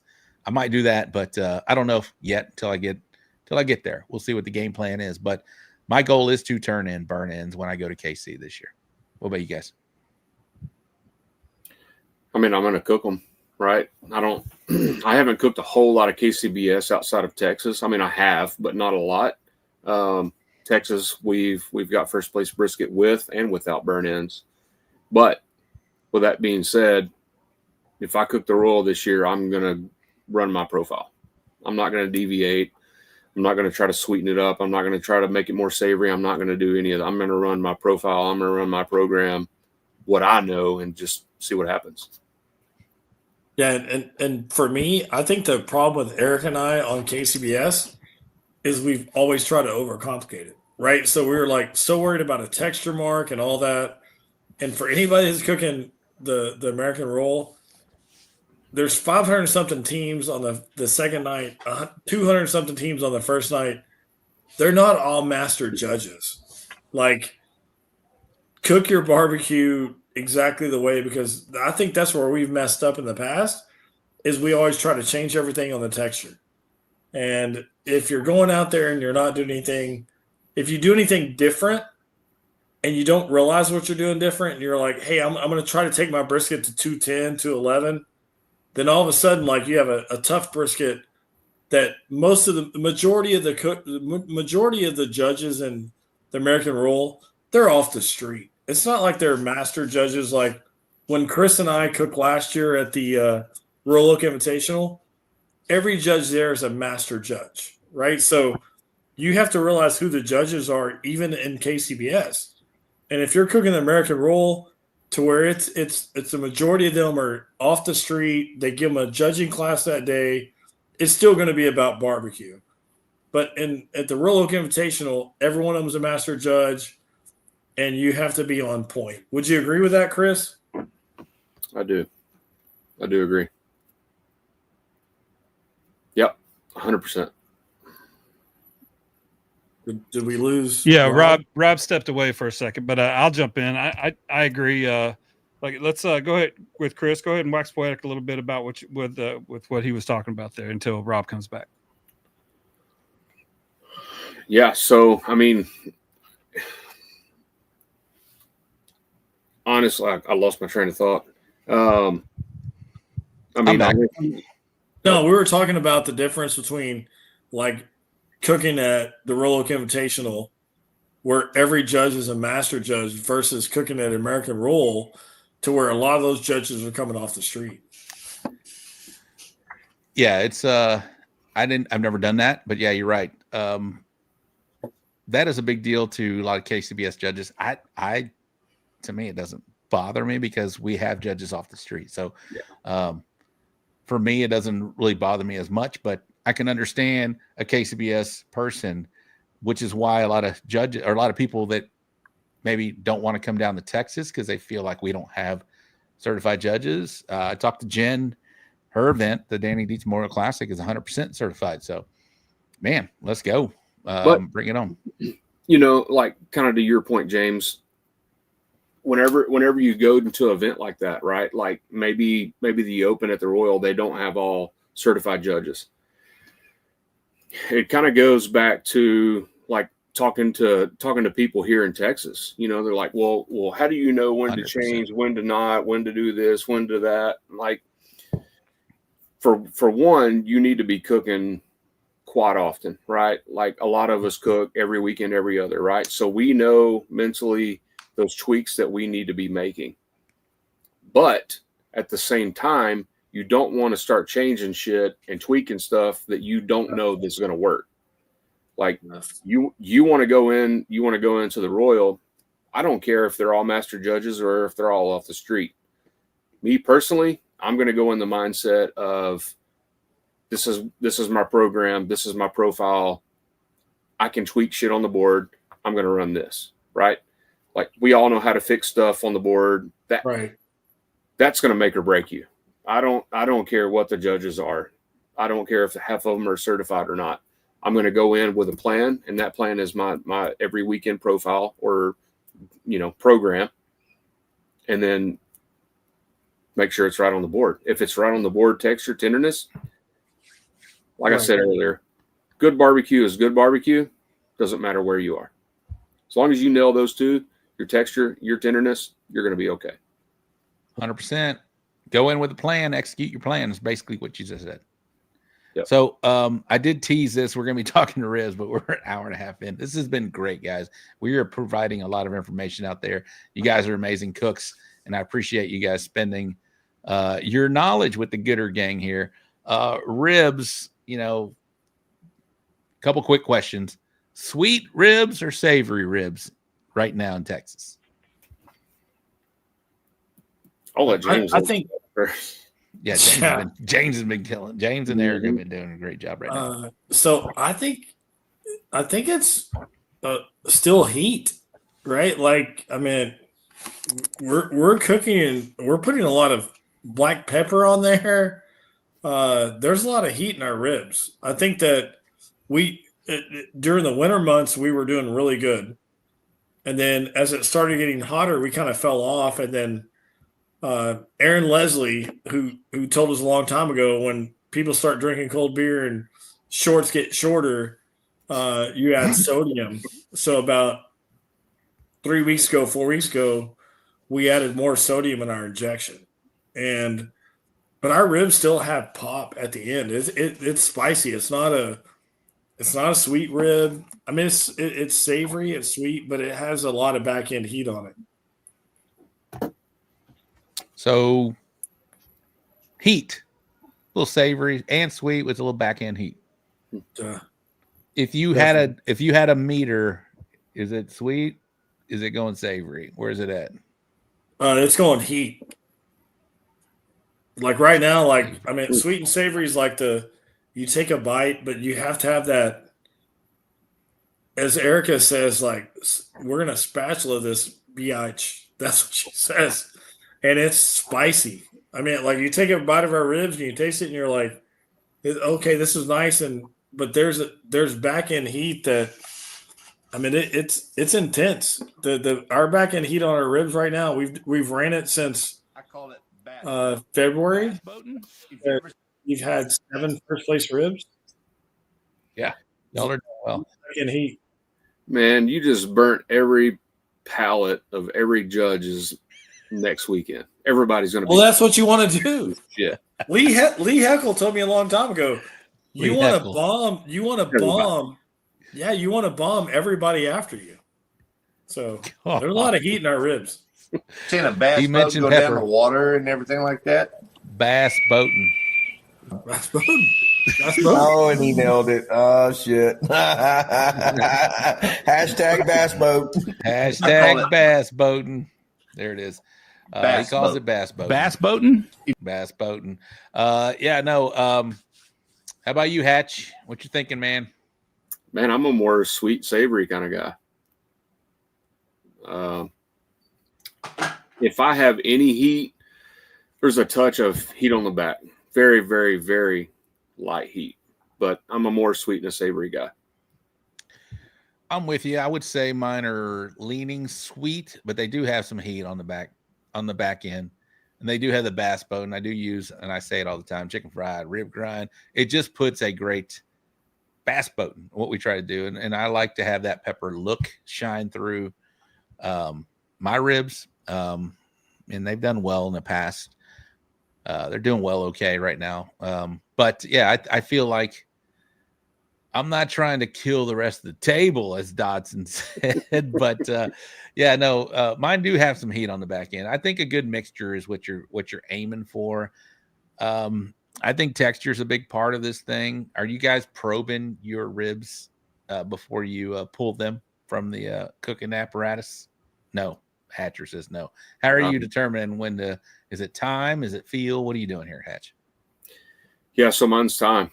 I just had this conversation last weekend with Josh Hill, like on brisket, not ribs, but man, I know if my Jambo's at 300, I run my timeline and I run the same weight ribs, same size, same amount of ejections, same everything every week. I know it's going to be, it's going to be close, and it's Texas, right? Man, if I'm over, it's not going to hurt me in Texas. Now that's all the Texas sanctionings. CBA or KCBS, complete fill. I don't temp in KCBS, but I do fill. I pick up my ribs. I fill the meat. I use my hands a lot for texture on KCBS. But anything in Texas, man, I'm running a timeline.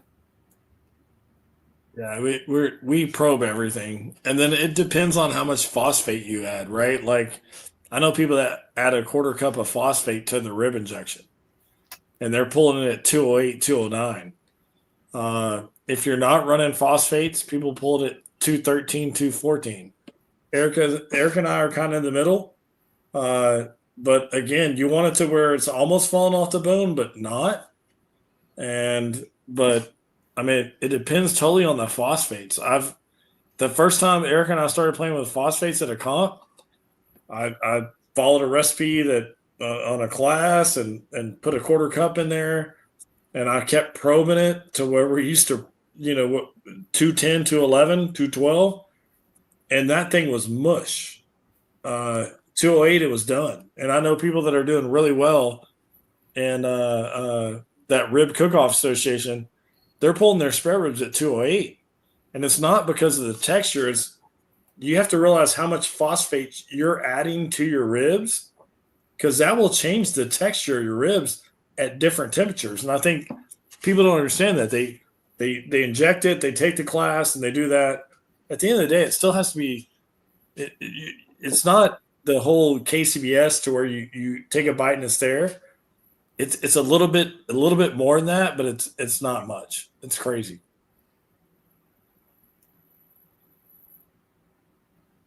I think Rob's on mute. You're muted. My bad. You mentioned phosphates about 10 times there. Can you talk about the science behind phosphates and what it does to break down the meat, James? Yeah, if you're asking a ghetto redneck from Fort Worth about phosphates. I mean, if Uncle Ira's here, Uncle Ira would be able to tell you, but I don't have a clue. I know that it's something about the moisture. You say phosphates so like confidently, and what? Yeah, no. I have no clue. Mike still knows because Mike will detail it as he talks about his racing, right? But no, it does something to break down the meat, and it also adds moisture. And Eric and I learned, like, when people started talking about phosphates, Rob, I didn't know what the heck they were. I bought some, I put it in there, and I cooked ribs. I temped them to what I normally do, which is 211, 212. and they were mush. And we did it at a competition, and they were horrible. But Yeah. you have to realize the more phosphates, it's kind of like cooking at higher elevation. The more phosphates you put in there, the quicker it's going to get tender. So if you're cooking to a temp, which we do on ribs, chicken, brisket, everything that we cook, you have to realize that phosphates will change the time when that meat's done. So I don't know if it's a tenderizer or moisturizer or whatever. Something to phosphates that change the texture in those ribs. No, I don't understand phosphates myself. I do know that it makes it more tender and that imparts some little flavor or whatever it may do. But yeah, so it's all good. I was just fucking with you, James. Because you mentioned like phosphates. I'm like, maybe James knows. I was gonna put it on you. Clue. I'm no It's clue. a moisturizer. Put it on your hands, says Eddie. That's what we do. That's what I do. All right. If y'all need to go kick the tires, I know we're an hour and a half in, and this has been great. We talked about chicken, ribs, pork, and brisket. I think we've thrown out some really good information for the Gooder gang out there. If y'all need to go kick the tires real quick, please do. We'll come back and do your Mount Rushmore and only get to a couple of boxes, Ty. We're not gonna hammer it home because Gotcha. it is already an hour and a half in. But man, y'all have been great guests, great co-hosts, great guests. Yeah, go kick the tires real quick if y'all need to do so. I'm going to do a wrap-up recap real quick. There's not a lot in here. There's not a lot to talk about because it is summertime. So, Ty, play some music.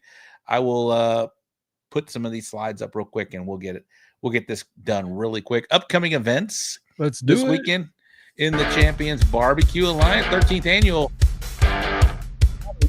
in New Braunfels, Texas. Ingleside Smoke Show. The team down in Ingleside.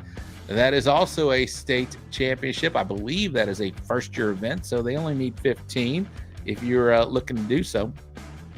There it is, Ingleside. Healing for the Hill Country at the barbecue store in Hempstead. I'm going to try and make an effort to come out there on Saturday. I am on call. I did email Stephen Pfeiffer and said, hey, I might want to come out and help judge or help in the judging room if I can. But I can be called at any moment. That's why I can't cook. That's in Hempstead, Texas. That is also a state championship. Tonight is the last time. If you want a steak dinner from world champion Robert Smith, tonight is the last time to get in. They said no late call-ins, no late entries. So anyway, Bass Boating. There it is. Robert Smith talking right there. All right. In Lone Star, we got the 11th annual Cow Kick Cook-Off in Junction, Texas. That is a state championship. Nothing in IBCA, nothing in Outlaw. And in KCBS, you can look up kcbs.us to find out all the events there. Next is going to be, let me pull this down here, Ty, and let's go here. We're going to do the wrap-up recap. Boom. There's some great sponsors down there. Rec Tech, Bull Printing, Wraps, and Graphics. And, of course, the all fired up of Barbecue Cook-Off. This past weekend, shout out to Burley, Gunter, James, Powell. They did a phenomenal job with their buckles, with their guitars, with their just awesome fun. Stephen White had a birthday out there. And shout out to Laura Caldwell. It's her birthday today. But the Denny's Memorial Happy birthday, Laura. Scholarship Cook-Off. The grand champion was Chris Hatcher, our guest of the evening right now. Hatch's Barbecue. The RGC was Stephen White from Meat Shots Barbecue. And this deserves some dueling banjos.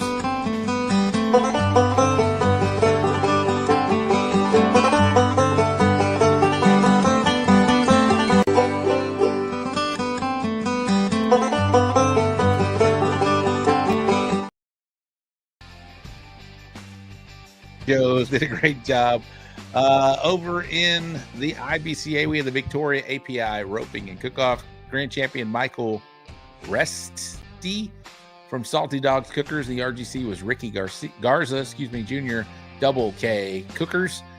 And in the KCBS, nothing in Outlaw, nothing in Lone Star, or they just didn't post yet. But you can check out kcbs.us. I know our boy Phil went to Montana. How about Louis Gonzalez finishing 3rd overall in Montana? Great job. James JB. John Barton was over there. Good job for those guys. Okay. Our guests back. Let's bring them back. Let's bring them back, Ty. James Dodson is back. Thanks for babysitting James for me for 2 hours, Rob. Absolutely. Absolutely, Chris Hatcher. You got to hear your name again. That's pretty cool, man. You've been both of y'all have been doing wonderful lately out on the trail right now. So it's always good to come off some success, right, boys? Always. For sure. 100%. Okay. Now we're going to get to the Mount Rushmore. James, you are the co-host. You're going to go first tonight. Okay. So Hatcher and I talked about this day. It's a little bit difficult, right? Hold on. Let me give my little speech here so people know, because y'all are bringing in some guests tonight. But yeah, this is people that you want to put on your mountain, 4 people that have inspired you, helped you along the way, been a part of your barbecue journey. I'm excited to hear both of y'all because y'all are OGs. Y'all are James, you talk about being in the 2000s. Been doing this so long now. And Chris, you're gonna be a right after him, and I'm excited to hear your deals. All right, James, go ahead, man. My first one on Mount Rushmore would be Chris Hatcher. Like, man, he used to beat me like Uncle Ira beat Chris Bittner still in his peaches. So Chris Hatcher's number 1. Aaron Leslie helped Eric and I when we first started. It was unbelievable. Lee Heckle. And then my 4th person on my Mount Rushmore is my wife. Again, I cooked for a long time. Nobody knew who the heck I was. And then Erica got on there and it's like, no, if we're gonna show up, we're gonna show out. So my wife's on my Mount Rushmore. Eddie's in the comments. Eddie, are we allowing this? We'll allow it tonight because Eddie's not here. B, did we ask your question about? Can't be your wife. Eddie said, your wife. All right. So I'm gonna go with Mike Beasley. Mike Beasley is somebody that helped us a long time ago when we first started about using glazes. The first time that I sent a picture to his wife Trisha Beasley and said, "Hey,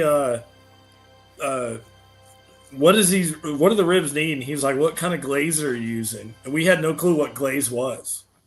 So I'll put Mike Beasley up there. All right.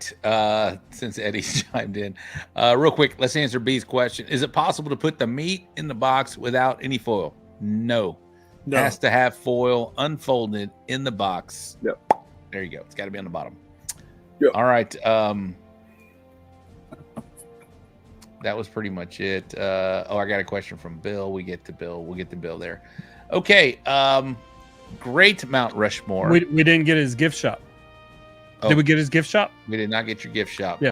Oh, that would be Justin West. Get a Justin West bobblehead. That's really nice. I like that. Yeah. That's a big head right there. That's a big old head. All right, Hatch, you're up. 4 on your mountain, my man. Oh, man. First up is going to be Craig Sherry. Man, Craig took me under his wing pretty early on. He taught me a lot about profiles and honestly a lot about rib candy and all of his products, which I still use today, which a lot of us still use. He's actually it's a long story, but he's a family friend. Craig's known me since I was a baby. So, oh, wow. Yeah, we'll save that one for another day. Craig Sherry's number 1. Number 2 would be Fred Robles.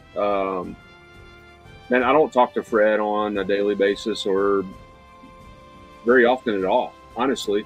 Fred is just one of those guys that, for me, is just, man, he's just a badass, right? Like, no matter where he goes, he's going to be in the hunt. And for me, he's always humble, and that's a big thing for me is in this game, man, being humble.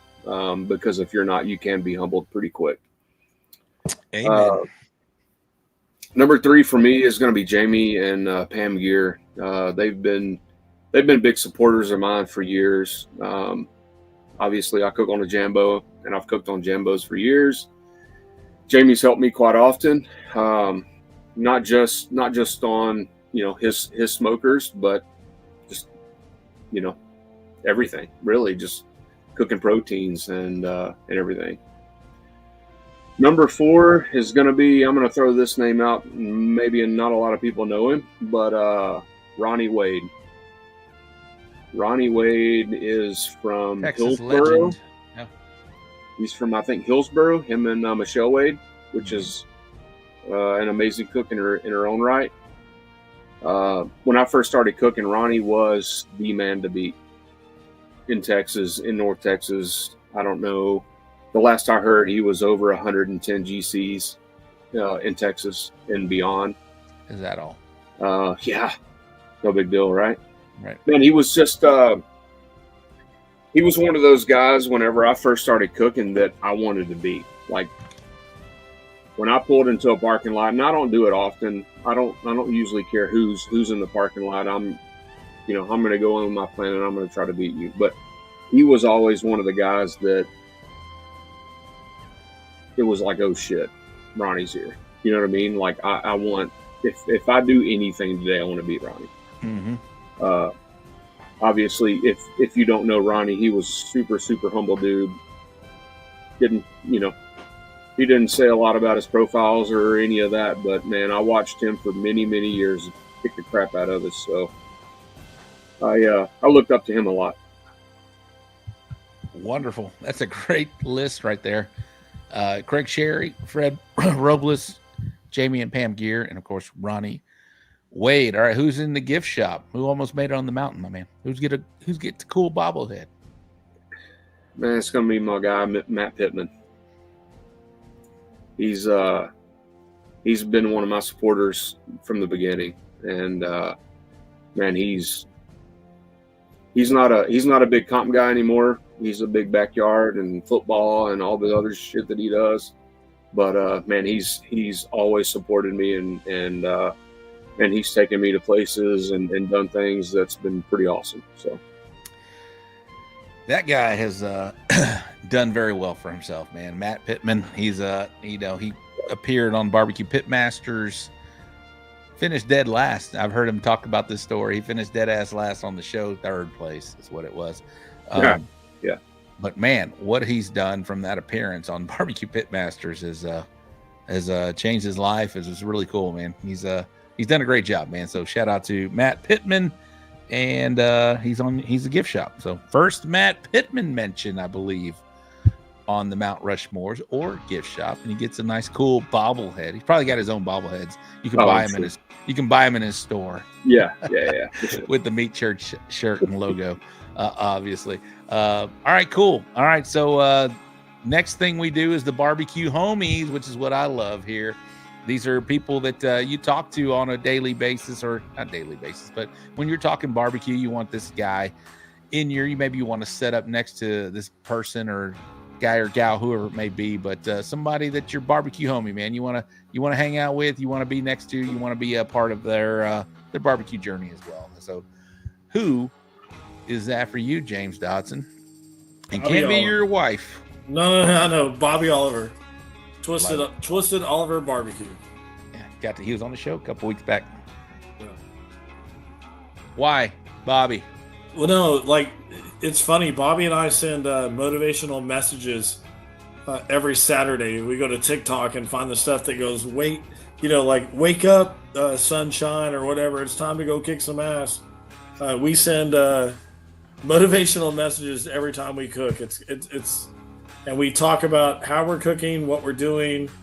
I do the same thing with Justin West. I mean, those are the two guys that I talk to probably 4 to 5 times a week. All right, well, who's in your gumball? Almost your barbecue homie. I think you might have just mentioned. Well, no, Justin's on my Mount Rushmore. Like he has All the right. bobblehead. It's a big bobblehead, right?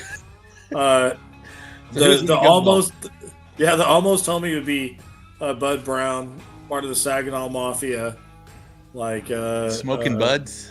Smoking Buds, yeah, exactly. Smoking Buds. I like it. I don't know Bud. I gotta have to meet this guy. I don't think I've met him. Maybe I have, but I don't think so. Is he gonna be in where's the next one? Springtown? Is he gonna be in Springtown? He'll be in Springtown. And I think he's talking about coming to Hempstead too as well this weekend. Okay, cool. Oh, you won't All be right. there though. Yeah. I may be there on Saturday, not cooking. I won't be cooking, but I may be there in the judge's room or just hanging out. I'll make the introduction, Rob. All right, please do. All right, Chris Hatcher. Who's your barbecue homie? Man, that's got to be my boy Chris Bittner. Oh yeah. Man, we've traveled, we've cooked together, we've kicked the shit out of each other for years, and man, he's a good dude. He's a good dude to be around. Yeah, that's got to be my first one. Yeah. All right, and who's almost your barbecue homie in the gumball machine? Man, in the gumball's got to be Mr. Ancillary himself, Josh Hill.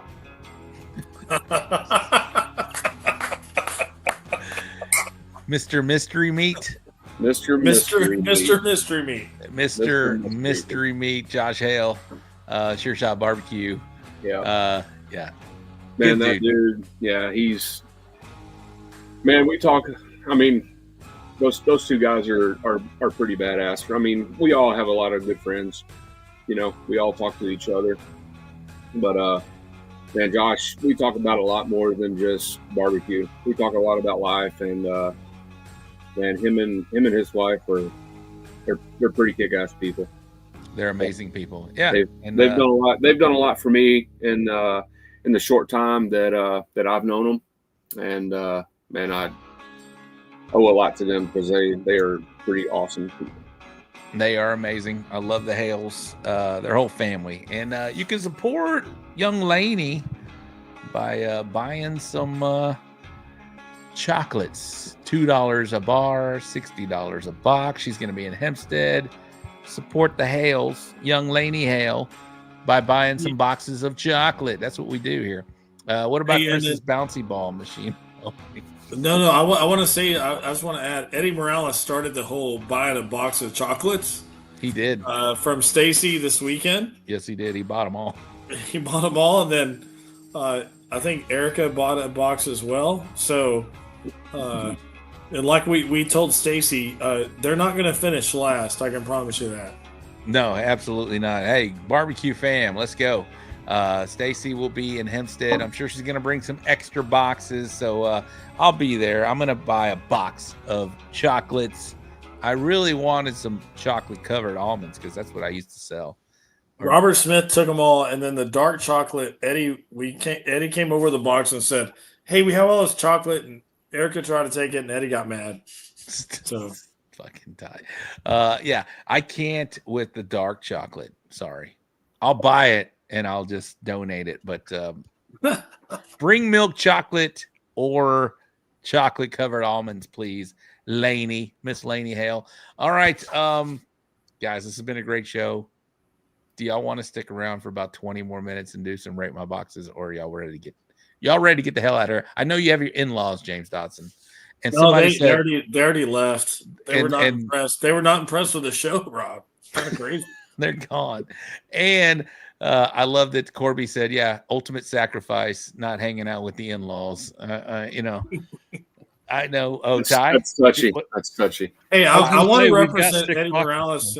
Yeah, I want to represent Eddie since he's not here. I'm throwing nothing but sevens. So let's just start him. All right. What'd you say, Ty? I was going to say we have 7 boxes, so I figure we'll probably go 10 after 10. All right, let's do it. Let's do it. Gooder gang. I know y'all are 2 hours in. I appreciate it. We've thrown out some great information. We've had some great guests: James Dodson, Chris Hatcher, Limpbrizkit Barbecue, Hatch's Barbecue, myself here. We've been throwing out some really good information tonight. So hope you guys appreciated that. It was a lot of good barbecue talk tonight. So, all right, let's draw some boxes. Ty's going to play some music. Gooder Gang, do your thing. 10 is excellent. 9, very good. 8 is fair. 7 is poor and personal. Starting out strong. Starting out strong right here. Of course, we got poker faces, boys. Poker faces. Poker face, Rob. Eddie Morales, premeditated 7. All right. Easy top fan with a big 9 starting out. I like it. Smoking a toasted 9.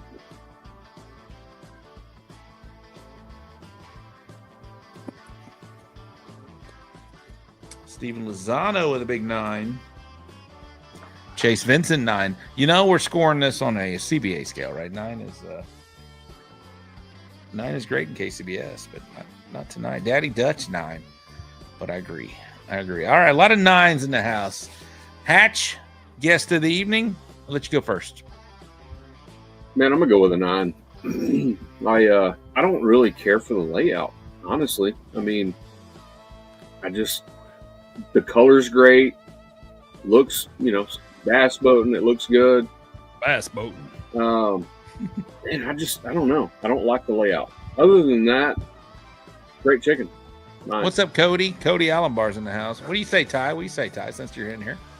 Well, that's what I was going to say. I think this is a 9 to me. It would almost be a 10, except for there's just something a little bit off about the color. It's not consistent all the way through with the color, but it's a good 9 for me.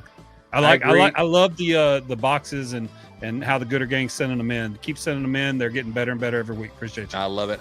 I'll agree here. I don't like this layout. I can't. It doesn't scream 10. Whenever I see a 10, I know it immediately. 9 for me. Go ahead, James Dodson. No, it's a 9. I mean, the chicken looks beautiful. Like what Hatcher said earlier, the layout. It's the layout. All right, Ty, next box, please.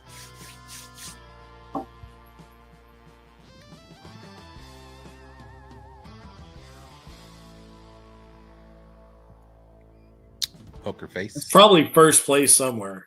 Probably. Poker face. Shout out to the all fired up barbecue cook-off in Itasca County. Gooder Gang, do your thing. Let's go. Man, what a great show, guys. Y'all were amazing guests. This is awesome. Hope you guys had a good time on here. That's what I was going to. Yeah, I was going to say. I love it how sometimes we have guests that come on and we talk about the camaraderie. Sometimes we come on and we literally talk about the venues or some of the experiences. But when we're coming on and we're talking about phosphates and science, and I wrote down this comprehensive ghetto redneck by by Limpbrizkit, James Dodson. I mean, it's just a cool show. We can just sit and wax poetic about barbecue. And I'm actually doing a little bit of behind the scenes on TikTok, showing the sponsors of the So Smoking Gooder show, and we're getting all kinds of stuff. Kelly Belly Barbecue is talking about wanting to rate some boxes with you sometime, Rob. So people all over are loving your show. So keep them coming in there, Gooder Gang. I love it. I know we talked about phosphates. We didn't explain phosphate. Bobby Stewart 9. There's Eddie with the premeditated 7. I like it. Daddy Dutch, turn down the Popo spotlight. Yeah, it's a little bright over there. 8. Chase Vincent and Steven Lozano with a 10. Maybe his box. Picture quality, no vote. All right, Chase, turn down the light. All right, 9. Why not wipe the pepper off the front slice? Okay, we'll talk about that. Why not wipe the camera? All right, 8. A little more bark on this. James, you're first. I mean, here's the thing. Every piece is uniformed, right? So, I mean, the lighting's horrible, but if we start judging on picture quality, I'm going to give it a 9, maybe a 10. I mean, the uniformity of the box is good to me. So 9, maybe a 10. So what is it? Yeah, 9. Hatch. Man, I do not love this box at all. Sorry. I mean, the layout is good. It just, I don't like the meat on the bottom. Like it just, man, I've got to go with an 8. I will also go 8. I do like not like that point on the bottom of that flat that's going through there, and that completely changes the whole shape of this box here. So I'm gonna give it an 8 here. Yeah. Probably first place, probably tasty because everything else looked okay. I'll give it an 8. Yeah. Oh, this is an Aussie box. 8. I don't think this is an Aussie. No, this is not an Aussie box because there's foil there. 8 from Smoking and Toasting. 8 need a little more bark, a little too wavy. 9 even and well placed, but the lighting. Okay. Eddie said that is my premeditated 7. All right, next box, Ty, please.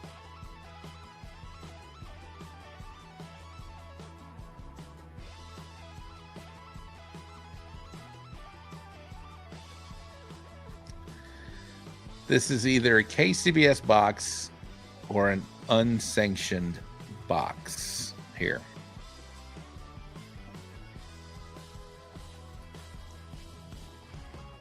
Is Aaron still watching? Is Aaron still watching? Because I have a video to play here. 9, what's up, B? 9 from B. Money muscles are stupid. Super Swine with a 7. What's up, Super Swine? 8, bruh. Eddie. I'm giving that a 7. That looks like a Richard Simmons workout class. There's a lot of fat on there. That's a good one. Front left slice, boys. Where's the money muscle on this thing? Actual money muscle. On the top, on the right side. Yeah, top right, right? Yeah. Or like thereof. So how can we help this cook here as far as the cut how layout? We got three muscles basically on all of these here. Pick out better pork. Yeah. That's probably the butt. That's probably the butt of the actual money. You know, when you get to the end of it, it shortens up a little bit here. Yeah, I think the trimming job from the very beginning, and get with us. We can help you out with this trim job here to begin with there. Hatch, go ahead, man. Oh, man. It's a super low 8 for me. I don't like, I mean, being that it looks like it's a KCBS box, I'm sure this box probably got hammered if I were to guess. Just because it's not a true money, right? For me, there's not enough sauce. There's not enough au jus on it. Yeah, it's a super low 8 for me.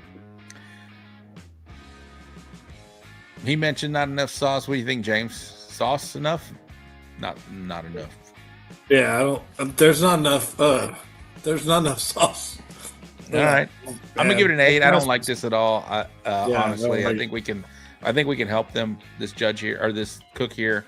But yes, what he mentioned, I think this might fly in Texas because our judges, like I mentioned earlier, don't know pork all that well as well. Yep. But if you're a certified judge, you're gonna murder this box. And so, I am a certified judge.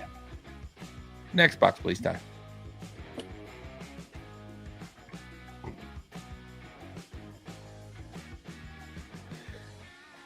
This could either be a IBCA box. Could this be an outlaw box, boys? Yeah. Yeah. This could be an outlaw box. No, it can't be because there's only an outlaw 7 ribs, so those are 8. Okay, so it's either IBCA or CBA, maybe Lone Star. I don't know what that is here. But if you look at the bottom left right there, like you have, Rob, you always talk about the toenails on 1, 2, and 3. Yep. And the one on the far left is dark. That toenail, like I don't. There's a bottom left. There's a shadow there though. Shadow. Yeah, is that what it is? Yeah, that's a shadow. Okay, I was just making sure we didn't make Jeff Wyatt mad on that one. That's crazy.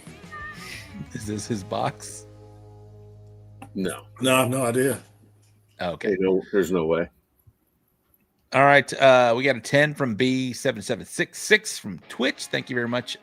Steve Cumby, 8. Looks dry and hate toenails forward. Okay. Super Swine, 9. Samantha Cherry, 8. All right. I'll go first here. I like the bass boating. ZZ Top Fan said 9. I do like the bass boating. I like the cut here. Pretty even across the board. Let me rephrase that. I like the top rack. This bottom rack is kind of wonky a little bit, but I'm not going to kill it too bad. The foil is fine. I do like toenails flipped. Flip them toenails. I would have given it a 10.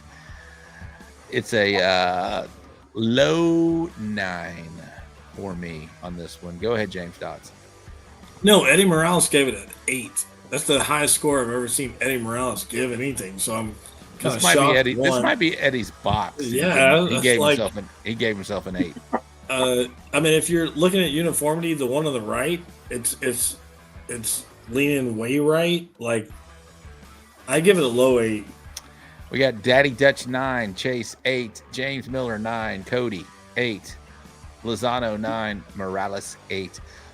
What did you say, James? I'm sorry. Low 8. Low 8. Go ahead, Hatch. Yeah, I'm going to be an 8 as well. I like the color. The color's not bad. The bass boating's not bad. They just, I don't know. I mean, looks can be deceiving, right? No, but they don't look tender for me. Yeah. They just don't. And that right rib or that whole gap over there is just like really, really drawing my eye. It's throwing me off. So it's funny to say, and I agree with you, they don't look tender. Is it because they're too tight? Those cuts are too sharp there, right? Yeah. Right. Yeah. Agree. You don't get that sharp of a cut when they are Texas tender. Right. Good point. Good point. All right, next.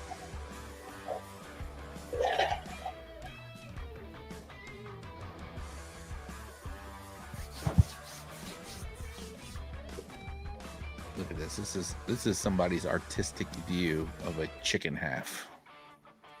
That'll be nice. This is Dodson's. Look at him laughing. It is his box. No, I really don't know. I was just talking shit. All right, Gooder Gang, do your thing. Please don't judge the blurriness. All I see is wingtip. Yeah, Eric and I are team hashtag no wingtip. Just because of Rob. This wingtip. That's definitely not our chicken. This wingtip is a fucking star of this chicken right here. I'm just saying. But that it looks like it's been it looks like it's being tortured.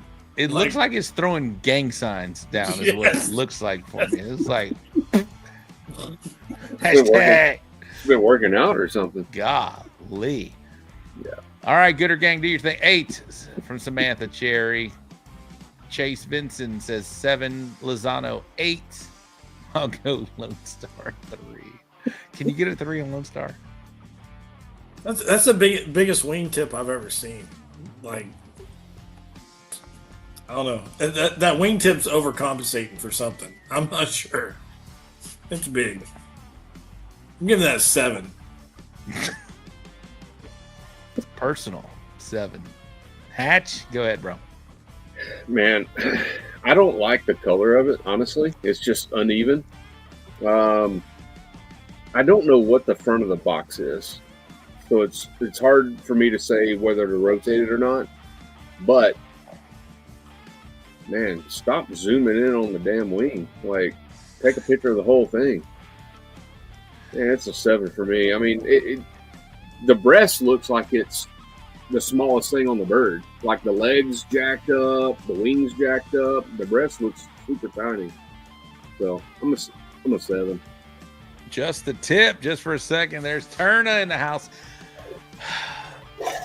Like I mentioned, that wingtip is drawing all kinds of attention. And this is why I don't like the wingtip right here, boys and girls. You cut that thing off, you're going to see all of that beautiful. Look how low it goes on that leg and thigh here. You're going to expose everything that you've worked so hard to present to the judge. I don't like being, I I'm gonna give it a nice, solid 7. I don't like it. I just don't like this. I'm bird. sorry, Rob. I'm gonna disagree with you. You can cook that. You can cut that wingtip off, and it still looks like steroids, right? Like I Yeah. mean that somebody's been injecting something in that wing right there.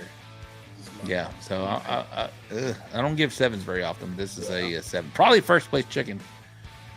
Is it Shauna's? Is this Shauna's bird that just beat all of our asses this weekend in El Campo? We'll see. All right, next.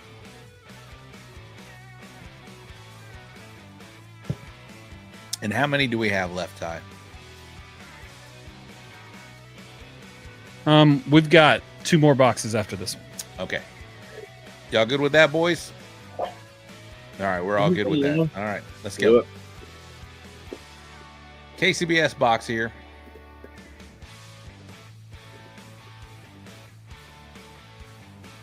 Fingers almost touching. Yeah, it was. All right, Samantha 8. I was not expecting that, Samantha Cherry. 8 from Samantha. 7 bark and looks dry. Okay, James Miller, maybe I'm just...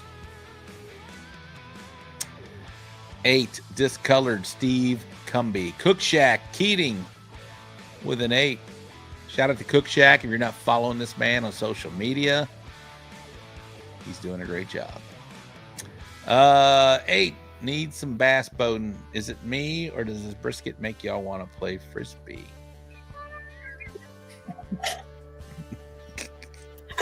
A Dalmatian brisket. Oh my God. Okay, people are hating this brisket. Left the tender quick on too long. 8. Cody Allenbar 8. Lozano 9. 7. What the fuck is up with this discoloration? All right, Hatch. Since you're our brisket aficionado tonight, I'll let you go last. James Dodson, go ahead, bro. Man, this thing looks like it's been injected with meth. I'm sorry. Like it's a 7. I'm sorry.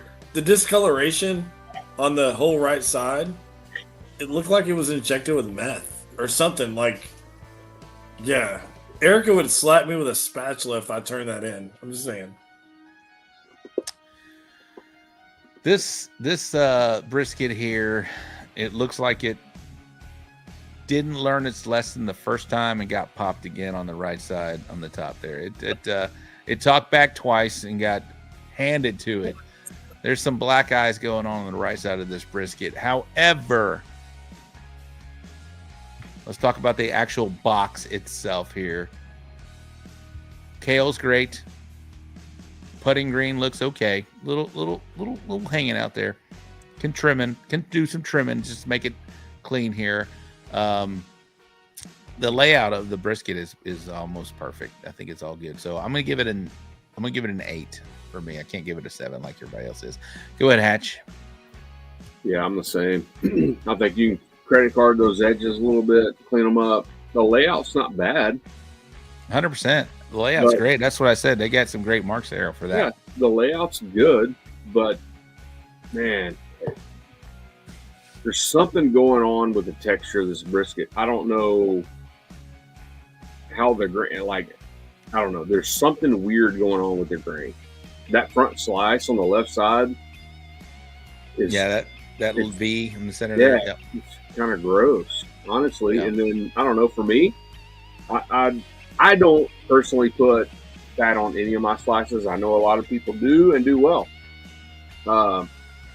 Man, I'm taking all that fat off.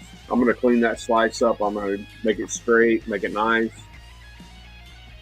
That fat doesn't bother me because it's that kind of white fat, but the stringy fat I don't like there. What do you think about the fat? Put some au jus on it, maybe? I don't know. James, what do you think? Are you trimming that off before you turn in? KCBS definitely, but not in Texas barbecue. There's people that love that, so I would leave that on there. Except the stringy, like what he said, that you can see the rendered fat, the not rendered fat, and yeah, definitely.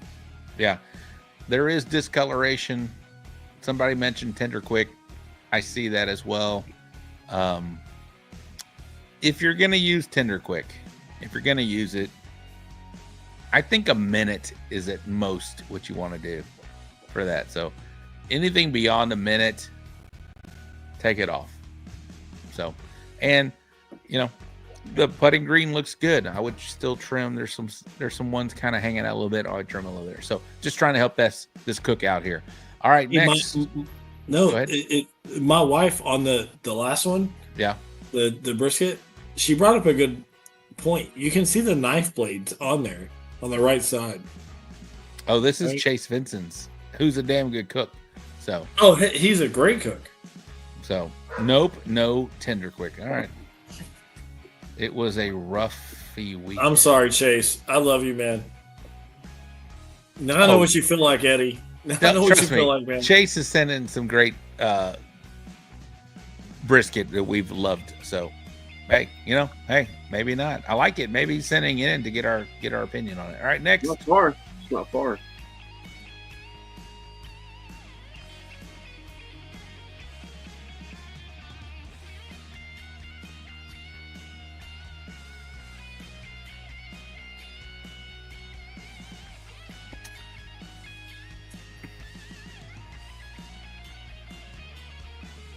A 9 because I want to eat those. So there'd be a 9. Well, hold on, bitch. Sorry, Mr. Rob. Chase said, all good, rough weekend. I know it sucked. All right, Samantha Cherry 9. It doesn't bother me, just thinking about the potential new people. Thank you, ZZ Top Fan. I appreciate you, man. ZZ Top Fan is a loyal watcher of the show. Cook Shack 7. I love him too, but I don't love the brisket. Yeah. 9, ZZ Top Fan. 8, Super Swine. 9 from B776. All right, James, you already chimed in. Go ahead, bro. I want to eat those. Those look good. Okay, score.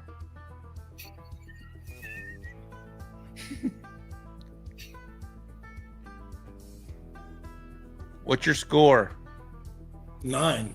I like them. I would eat those all day. Did he say 9? Did he say 9? No. I said 9. Thank you. No, you thought you said 9. All right. Hatch, go ahead, bro. Man, I'm an 8. I mean, I'm sure they're good. They don't look dry. They look good. I like the sheen on them. Yeah. Man, I'm gonna go low 9. How about that? Low 9. Fix that left rib a little bit. Push it up. Clean up your box a little bit. Honestly, for me, if I were turning these in, I'd probably flip those ribs around, toenails down, toenails up. I think they would sit better in the box for me. Down. They look pretty good. Yeah. What's going on with those middle 2 ribs? It looks like a jigsaw puzzle that they got pieced together there. It looks like one of those TikToks where the line comes down and then it settles in here. Do y'all see that? Yeah. Is it just me? No, okay. So I don't know how that happened. Either the knife got twisted or something here happened. For that reason alone, and the left rib kind of falling off here. And just like the other box that I mentioned, I'd like the toenails flipped the other way or down. Right. That would have scored better because maybe that jigsaw that is right in my eye line of sight would have been pushed down. Might not have seen it. Might not have noticed it as well. But I'll give it a 9. Almost a 10. I like the bass boating. I don't like the fat on the very bottom right 2 corners here. I think the putting green could be a little cleaner as far as KCBS here. So I'll give it a 9 out of 10. Next.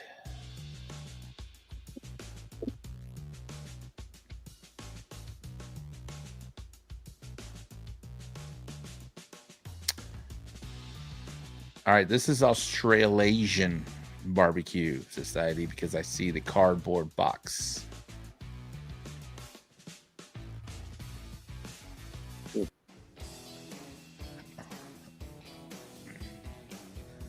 I wished we got the front view of this box here, but let's get the Gooder Gang's opinion on this box here.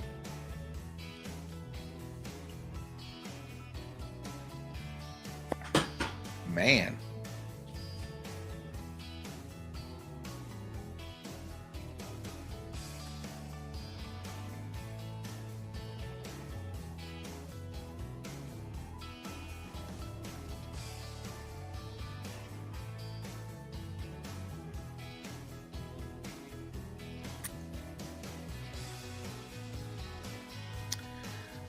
All right, so y'all can see the tabs on the right side. That is the front view.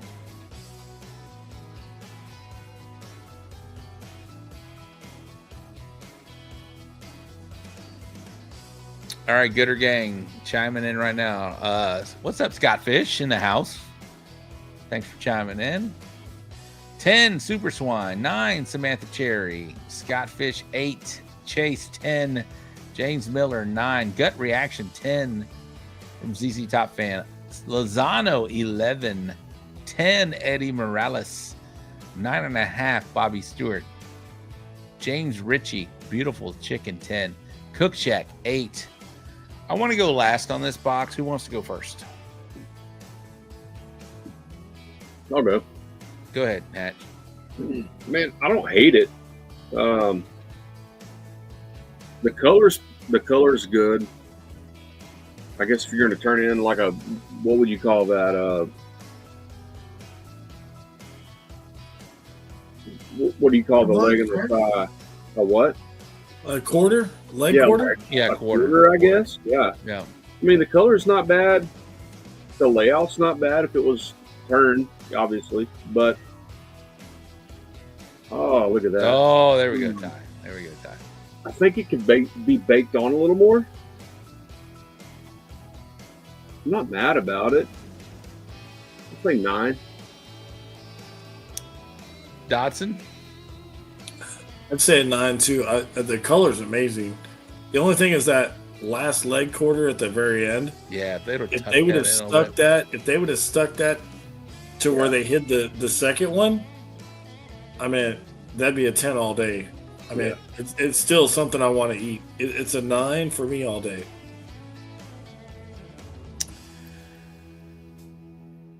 I love this layout. And I'll give you a little hint for the 31 that are still watching 2.5 hours in.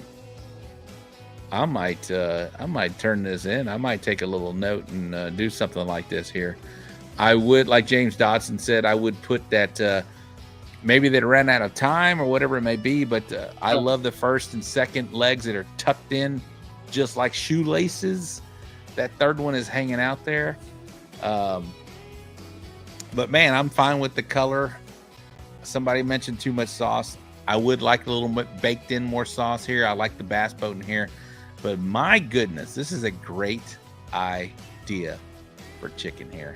I was just saying, Rob, anytime you can get someone to, anytime you can get you to say that you're going to maybe change the way that you do chicken, that's saying something. So I was just saying to the TikTok audience, if you can get Robert Rocha, the host of the So Smoking Gooder Show, to change the way he's going to present chicken, that's something good. So shut up and listen.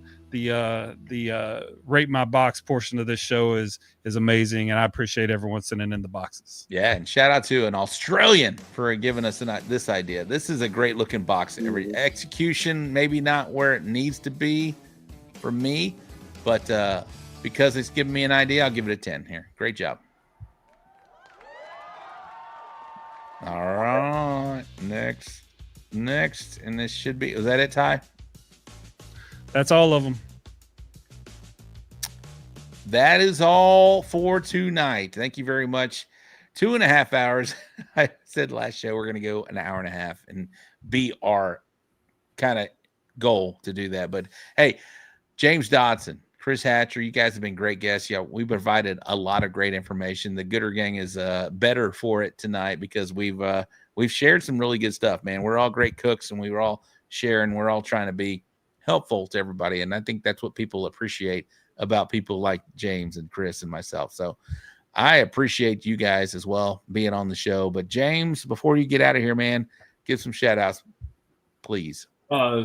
Shout outs are easy. It's Aaron Leslie, Texas Old Dust, Rollo Charcoal, and my wife that could be on my Mount Rushmore, but she's definitely on my Mount Rushmore. So awesome time. Hatcher, I didn't hammer you. So Rob, thanks for having me on the show. I greatly appreciate it.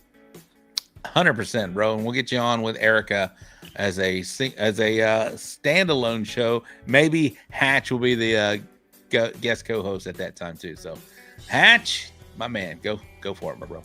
Yeah, first of all, thanks for having me, man. It's been 100%. Fun.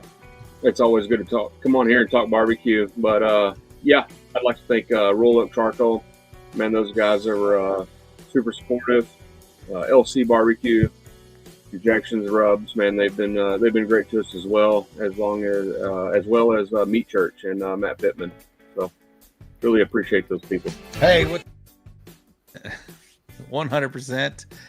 Thank you very much. Ty's going to drop you all down, but don't leave.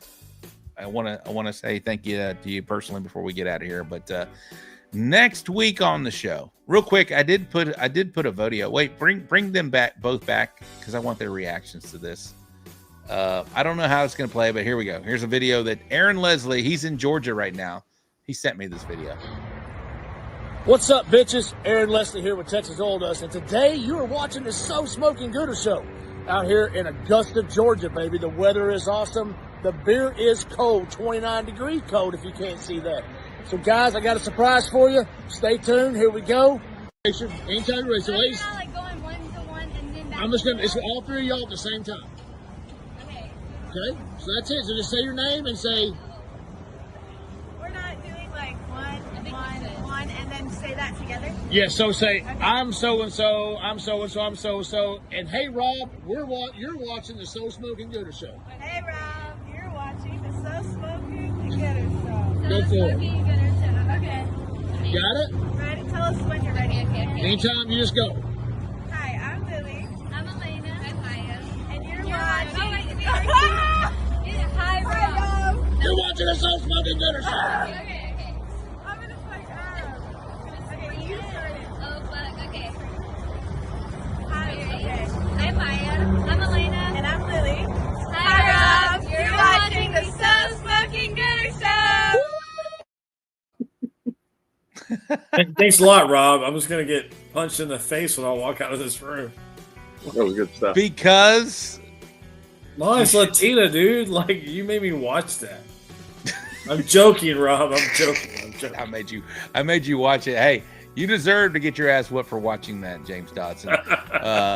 Just saying. All right, well, let's drop you down. Thank you very much. Hang out just for 1 second before I get out of here. But hey, thank you very much to our guest tonight, Mr. James Dodson, the co-host. He was a great co-host tonight. And our guest of the evening, Mr. Chris Hatcher from Hatch's Barbecue. Great information tonight. Thank you very much. Oh, thank you, Ty. Let's put this up here. We have down to like 16, 14, 13 spots left. Get in on this. We're going to do a drawing on Friday. Once it fills up, $30 a spot. Get in this thing. You're going to get a beautiful backyard beast 1200 from RecTech. This thing holds so much food. 2 full pans, 2 half pans. You can put all kinds of food on this thing. Get in this thing. Thank you, Ty. You can pull that down, but let's get out of here, my man. Shout out to our guests tonight. Again, like I mentioned, Chris and James Dodson. My name is Rob Arocha. Next week is going to be our annual football show. We're going to be talking fantasy football. We're going to be talking NFL football, kind of barbecue related because tailgating's coming up. But I've got some great guests I've reached out to talking about football. It's going to be kind of a different show, but I hope you enjoy it next week. Anyway, that's the show for tonight. My name is Rob Arocha for producer Ty. Thank you very much for tuning in. We are out. Case closes out. It's fun to stay at the YMCA. It's fun to stay at the YMCA. Good night to all of you wonderful people in Barbecue Nation. You too, California.